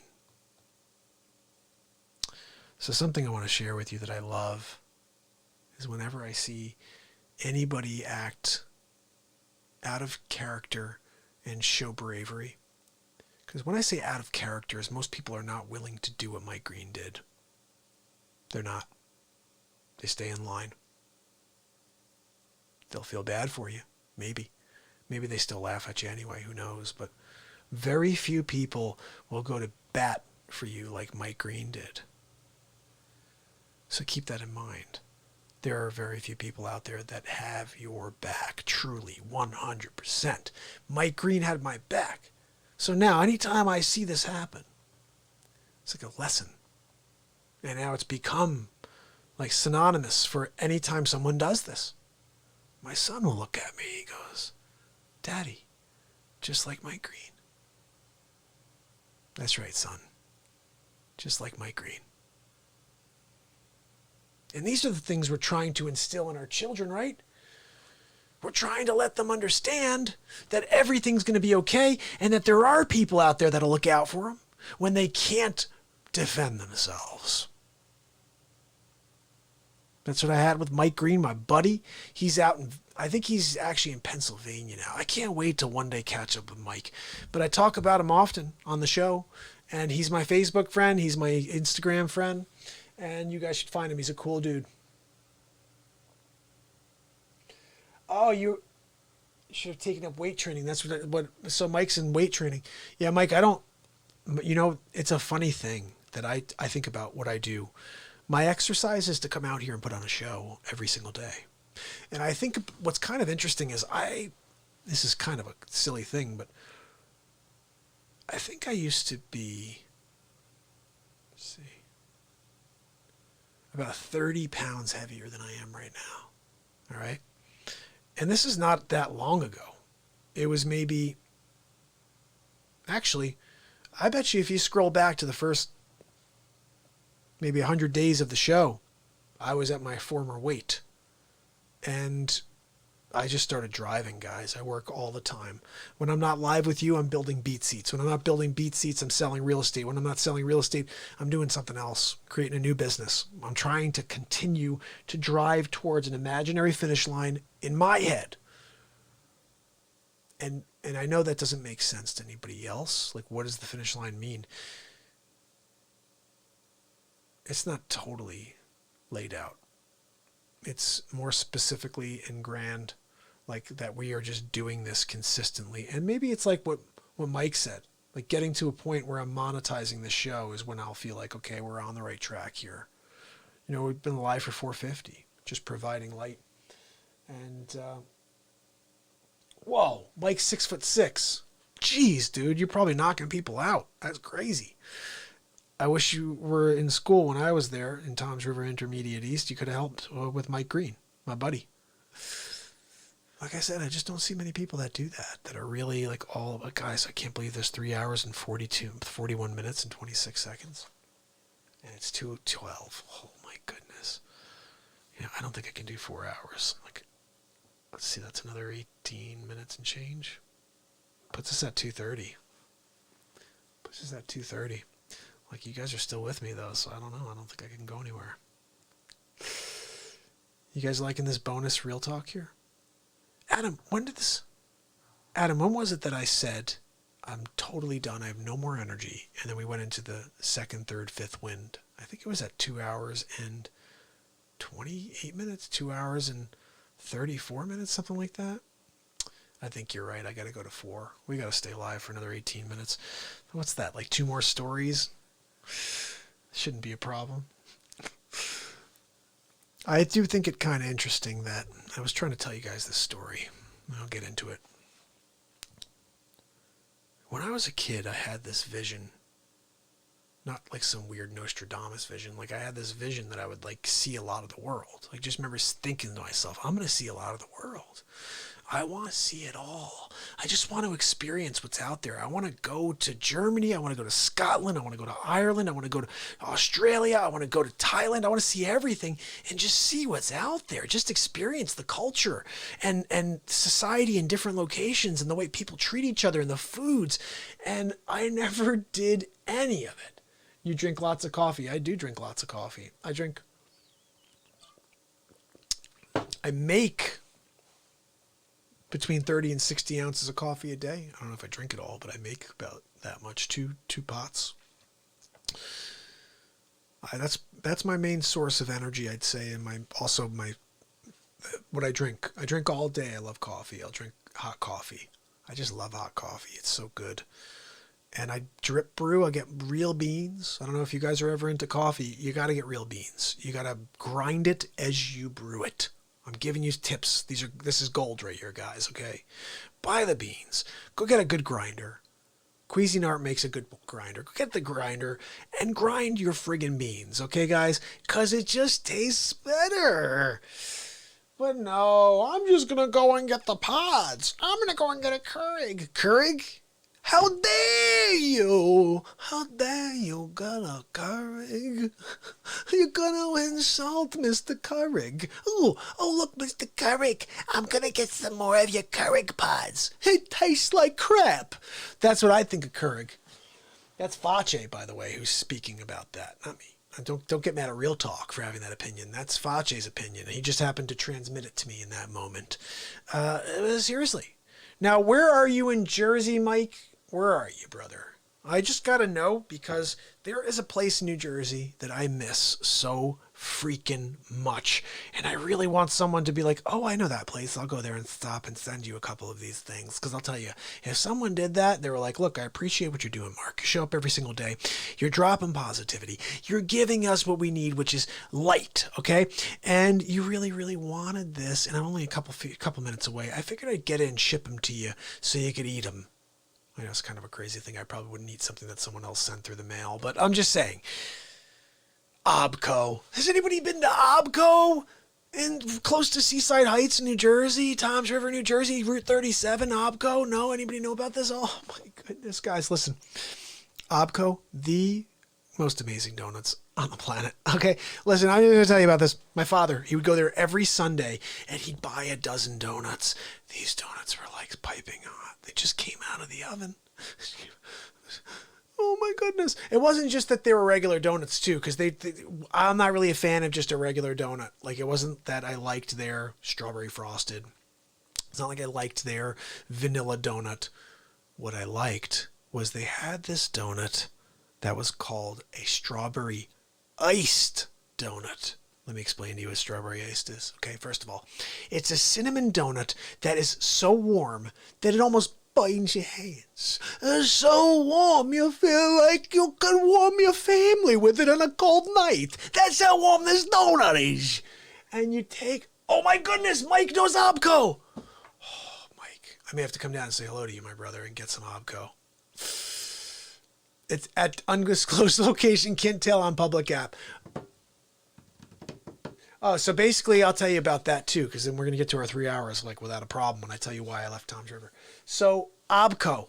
Mike, since you're nearby, you're going to have to go try my donut out and tell me if I am right about this.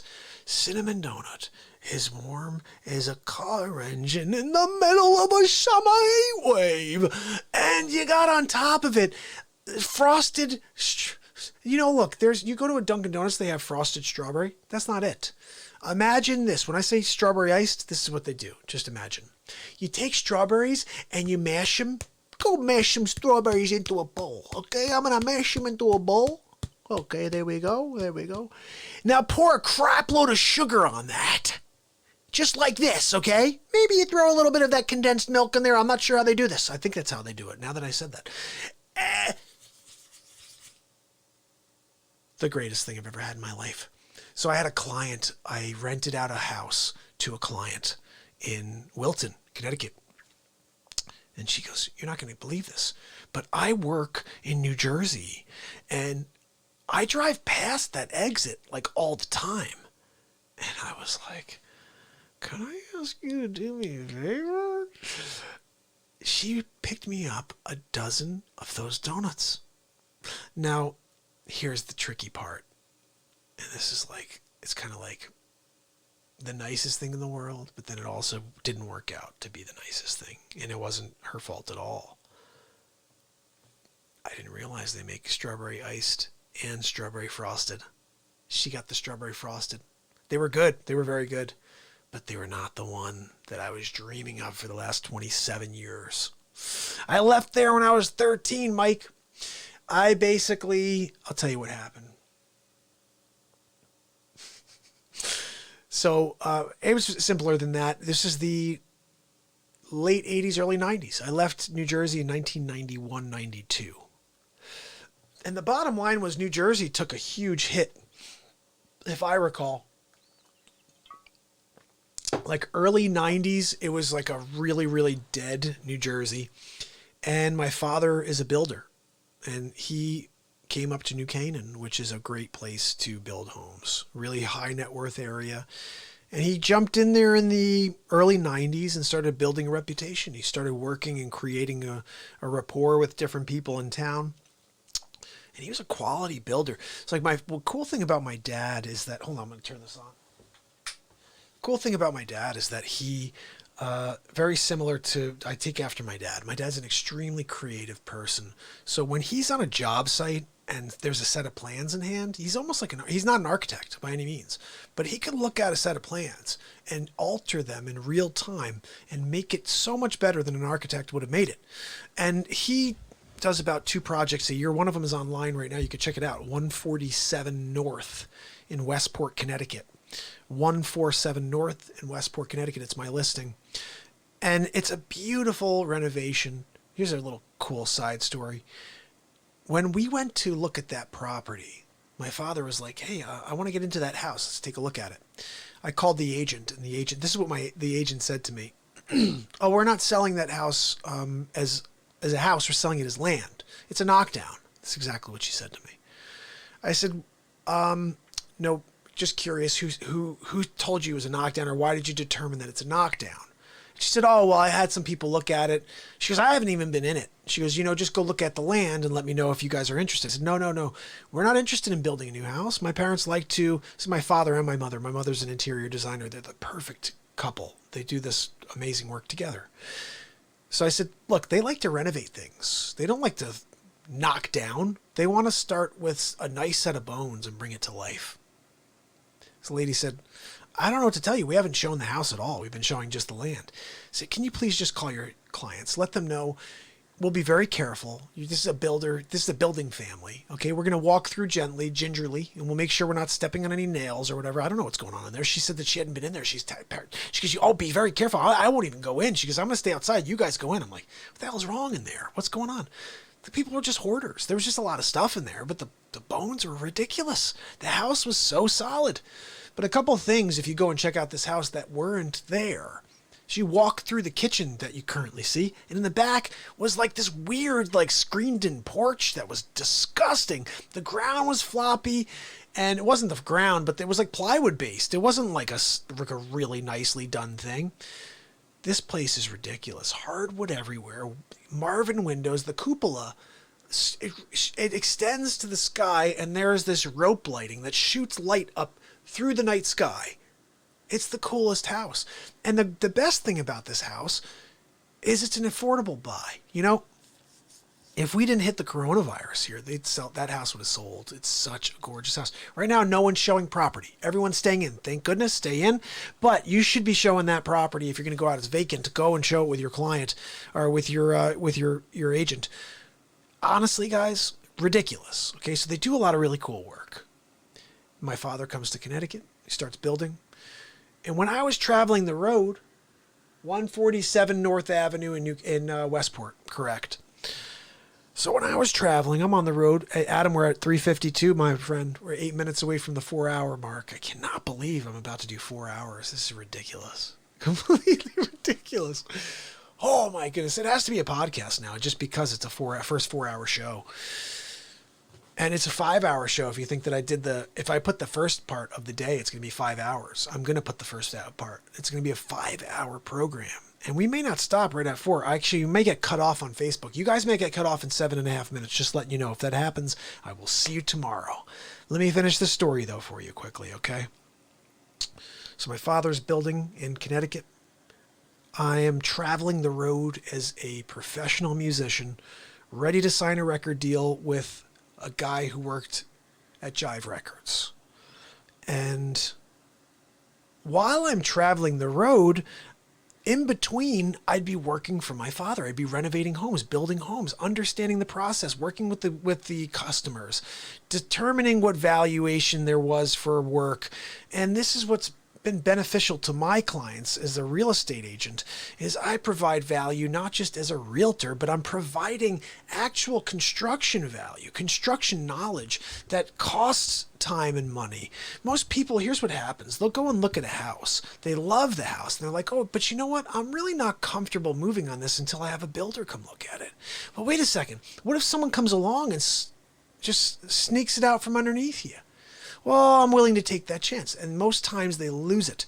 If you work with the Mark Pyers Real Talk team, you work with Stay Safe, whatever, you're getting construction experience in real time. I walk my clients through. We determine what needs to be done. We determine if it even makes sense to look at this property. And if it doesn't, move on. It's the best thing about working with someone with a construction background. So let's see. Commemorative show. Listen. My 450th show was a 4-hour show. That's pretty cool. And, oh, interesting. Mike said that would be a $3 to $4 million house where he is.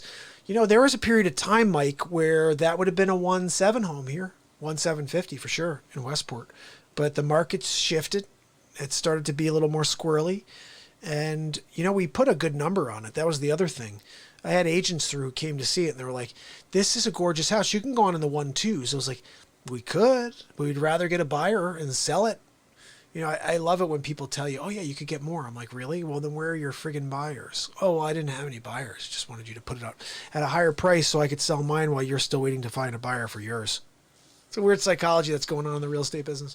That's why I kind of laugh when clients will say, we really want you to bring agents in for a perspective so we can get their perspective. I'm like, look, you get two different things when that happens. You get agents who are trying to get you to go lower on price so then get you to consider their buyer who can't afford the house. Or you get people who tell you it's a higher price because they're trying to sell their property. Very few people are actually giving you the truth. They're saying, look, Mark, I got a guy, Steven, who gave me the straight up on my last one. He was like, look, I don't think this number's this. I think this number's that. And I was like, really? And he's like, yeah, if I were you, I would bring it to that. Where are we, Adam? We are at 3 hours and 56 minutes, guys, very, very soon. This is the longest show in history of Real Talk. It's the 450th day in a row. I did an hour this afternoon, and we're about to do 4 hours. This is 3 hours and 56 minutes coming up. As you can tell, I'm starting to lose my voice a little 4 hours in. I keep telling you guys, if you start tuning in, we're going to do this for 4, 6, 12 hours a day. Support the program. Go to patreon.com/Mark Pyers Real Talk. I'm going to actually type that in here so you guys can go there and support the program. And there's lots of cool stuff in there.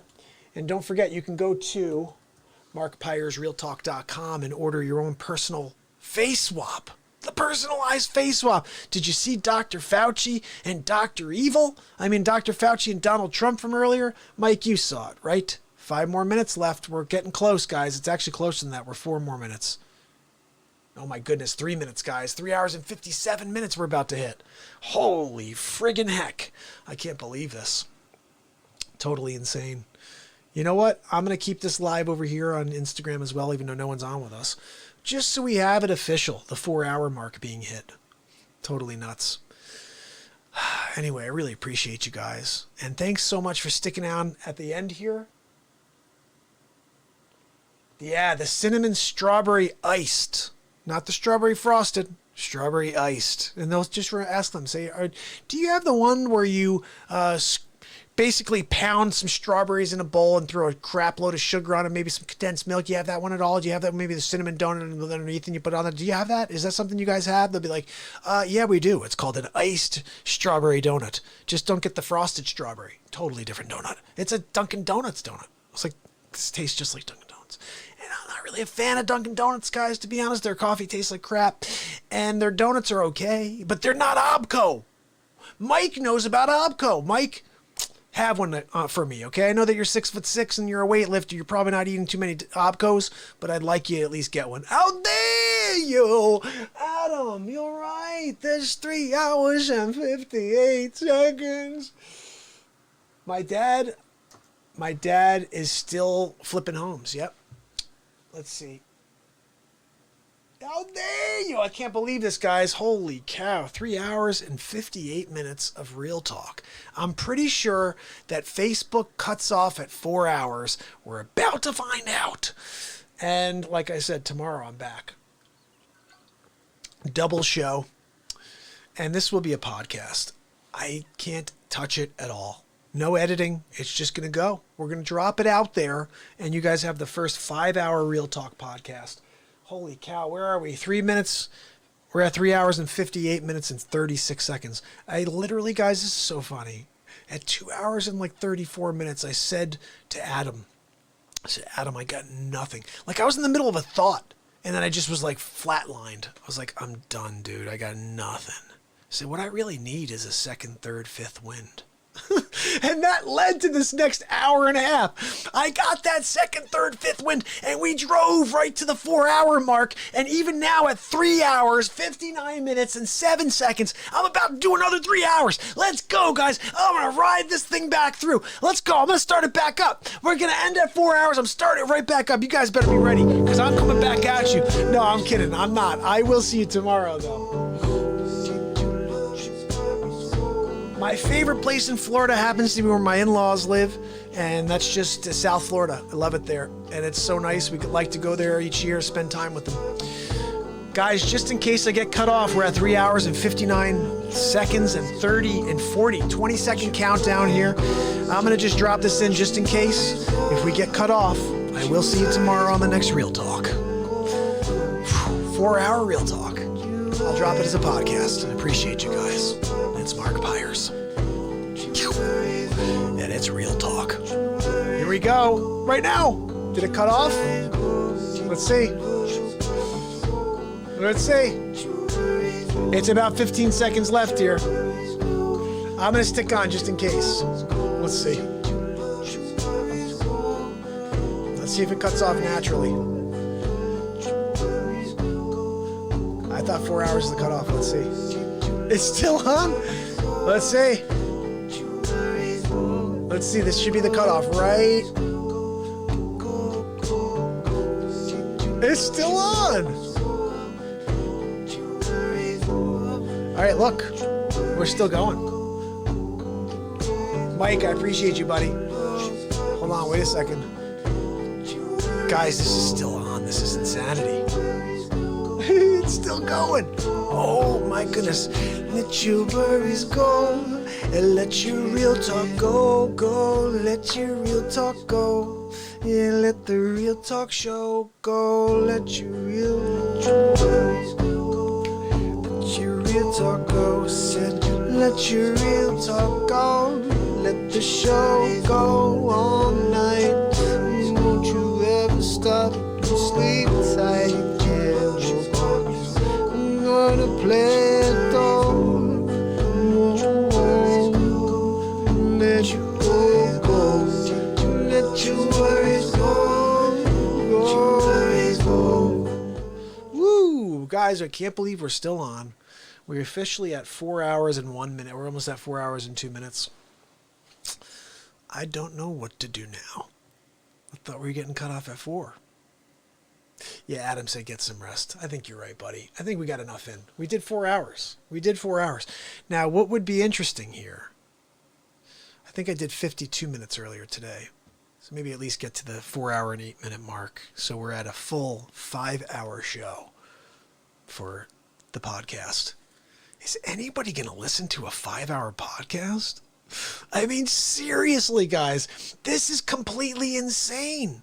450 days in a row, and we just did 4 hours here. We did 52 minutes earlier. I'm literally 6 minutes away from being a 5 hour day of real talk. And I think the first show today was so much fun. Like, just what made it fun is like it kept freezing up, and I got so angry at the tech. I got so angry at my wireless router not working that it became like a hilarious bit about how bad Facebook is. I'd be like, I got to get Zuckerberg on. I'd be like, Zuckerberg, what the heck? You create this Facebook app and this is how it works? What's wrong, Mark? Why don't you like Facebook? I don't like Facebook because I'm trying to stream and it keeps freezing on me. I'm sorry. I'm going to look into it. I've lost my voice. I can't do Zucks right now. I can't tell him that your platform Zucks. Do you guys ever see the Elon Musk? Elon Musk and Mark Zuckerberg, they had a little bit of an argument. And Zuckerberg said, what is this you're talking about Facebook? You can't talk about Facebook. It's the best platform ever. And Musk said, look, I just wanted you to know. Actually, Musk was like, Mark Zuckerberg, it's Elon Musk. I just wanted to let you know that your platform sucks. Your platform sucks! Facebook is the best platform ever. We have ads and we have social media. And you can't say it's not the greatest platform ever. I loved that bit because Elon Musk said that he's starting Tesla Book. Because I'm working on Tesla Book. Yes, it's going to blow Facebook out of the water. Facebook is crap. It's crap. Oh my goodness. Adam, I'm still going. Really? What the hell? 4 hours, 4 minutes, and 13 seconds. I think that's about it for us, guys. And someone else is joining. Come on, guys. How long are you going to keep me on? It's been 4 hours and 4 minutes. It's day 450 in a row. I've been live every day for 450 days. I've done at least an hour most days, okay? Today we did 5 hours. We did an hour this morning, this afternoon. And now I just did 4 hours and 4 minutes and 40 seconds. And I'm feeling better about shutting her down now. Because whoever just popped on just decided to go back off, Adam. So what we're going to do is this. We're going to get to we're at 4 hours and 5 minutes currently, right now, okay? And I'm about to pass out. Let's see. Yeah, 4 hours and 5 minutes. All right, I'm wrapping this up, guys, okay? I obviously had to wear the Superman shirt today because what I did was completely ridiculously stupor. It was a stupor that I just did. A stupor. Is it a thing? I don't know. I'm making it up at this point. You know, when you're on for 4 hours and 6 minutes, you can make up whatever the hell you want. You can just make up words. Flapping and floofing flavin. Snip glab and snooper never going. I just made up a whole language just then. Do you know what I just said? I said, I've been live for 4 hours and 6 minutes. And you don't know what the hell I'm saying right now. That's what I just said. 4 hours and 6 minutes coming up in about 2 seconds. Just did it. Right? Now. 4 hours and 6 minutes. I'm curious. You know what? Let me just check something real quick. I'm pretty sure we already eclipsed 5 hours. Oops. Hold on. I'm going to just share this with the story here. I'm pretty sure we already eclipsed 5 hours here.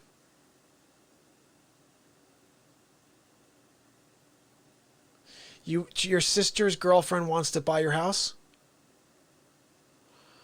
How much is she how much of a discount is she looking for? That's the question I would ask first and foremost. Because if she's looking to get some steel and you can get a good deal out of it, I'm sorry, I don't think you can walk away from money. I'm just saying, I don't think you can. Let's see what we got here. Swap, you can now have your own personalized This was earlier. Oh, guys, we got a little work to do still. It was a 46-minute show today. That means we have to stay on until another 7 minutes, okay? How are you going to sleep? I'm freaking not going to sleep. What are you kidding me? I'll be up all night. No, listen, I'll tell you one thing, Mike. This is how I work, okay? Every single night I go to bed around 3, even when there's no coronavirus going on. I sleep until 7, and I work. And every night I get up, work my tail off, and then I work again until about maybe 1:30 to 3. Hit the sack, wake up, and do it all over again. How could you do that, Mark? How dare you? That's just the way I like. Okay, that's what I'm doing over here. Look, I'm trying to get through my life. I'm trying to survive in this crazy world. And the only way you can do it is to front load. You gotta front load, okay? You do the work now. And then maybe later you can rest your bunions. Oh, look, Fauci's got bad feet. Okay, I got my bunion problem. I gotta put my feet up in the air. It's Fauci. You know, somewhere along the line, some lady stepped on my feet, and now I got a bunion problem. That's what Fauci's always talking about. I'm like, dude, what are you kidding me? Mike, I'll tell you what. If that was the case, it would have happened already. 450 days in a row of an hour plus a day, and I'm still here? The thing is, people that burn out don't truly love what they're doing, right? Maybe. I don't know. I think that may not be true at all. I think some people do burn out. I think Mike is right. Like at a certain point, like you're doing it so much that you're just kind of like, ugh. I don't know when that is. It hasn't happened yet. I'm very excited every single day to keep showing up. And I you know what I keep loving now? This is a cool thing, Mike. When you go over to, please go over to YouTube, subscribe and ding the bell as we were talking about, because I drop a lot of these little clips there. One of the clips I dropped the other day was straight fire. And it was about how everyone tries to pigeonhole you. They always tell you to be one thing. Oh, you've got to go be the weightlifter. You got to go be the instructor. You got to go be the carpenter. You got to go be the real talk guy. You got to go be the guy who writes music or invents the BeatSeat or who has an impression. No.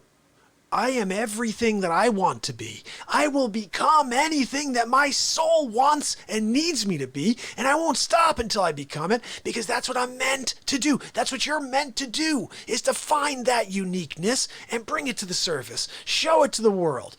Connect with as many people as possible and help them through their tough time. Let them find something, some sort of happiness. I think it's within us to help others. It's part of us. And when we do it, we actually have a shift energetically when we help others. It pays a different type of currency. That's one of my quotes. Helping people pays a different type of currency.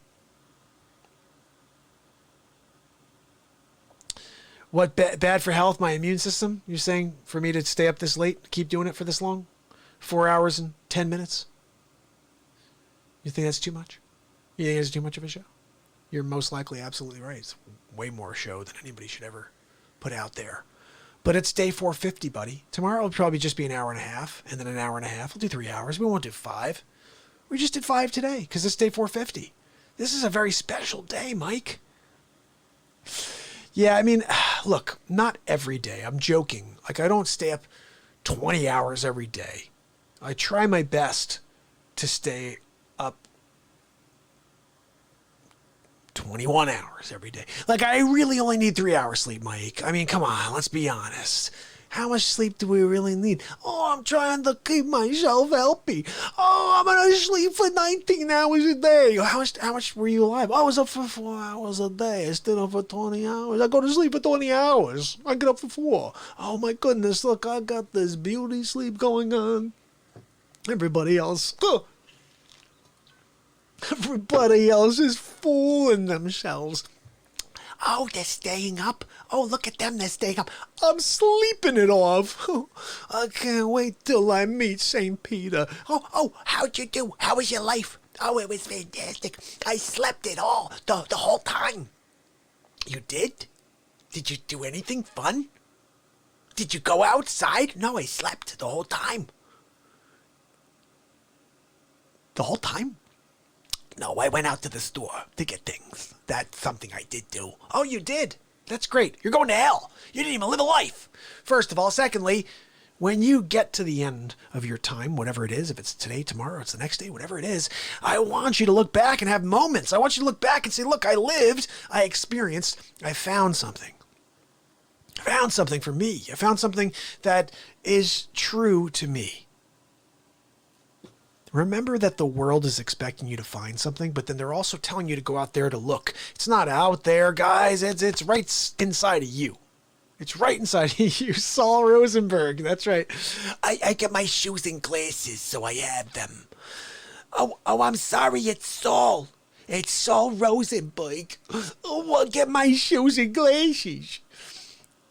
Anyway, oh my goodness. Yeah, we are officially, okay, look, I'm calling this a quit right now, guys. 4 minutes and 13 seconds. 4:13 is my birthday. It's coming up. Just letting you know.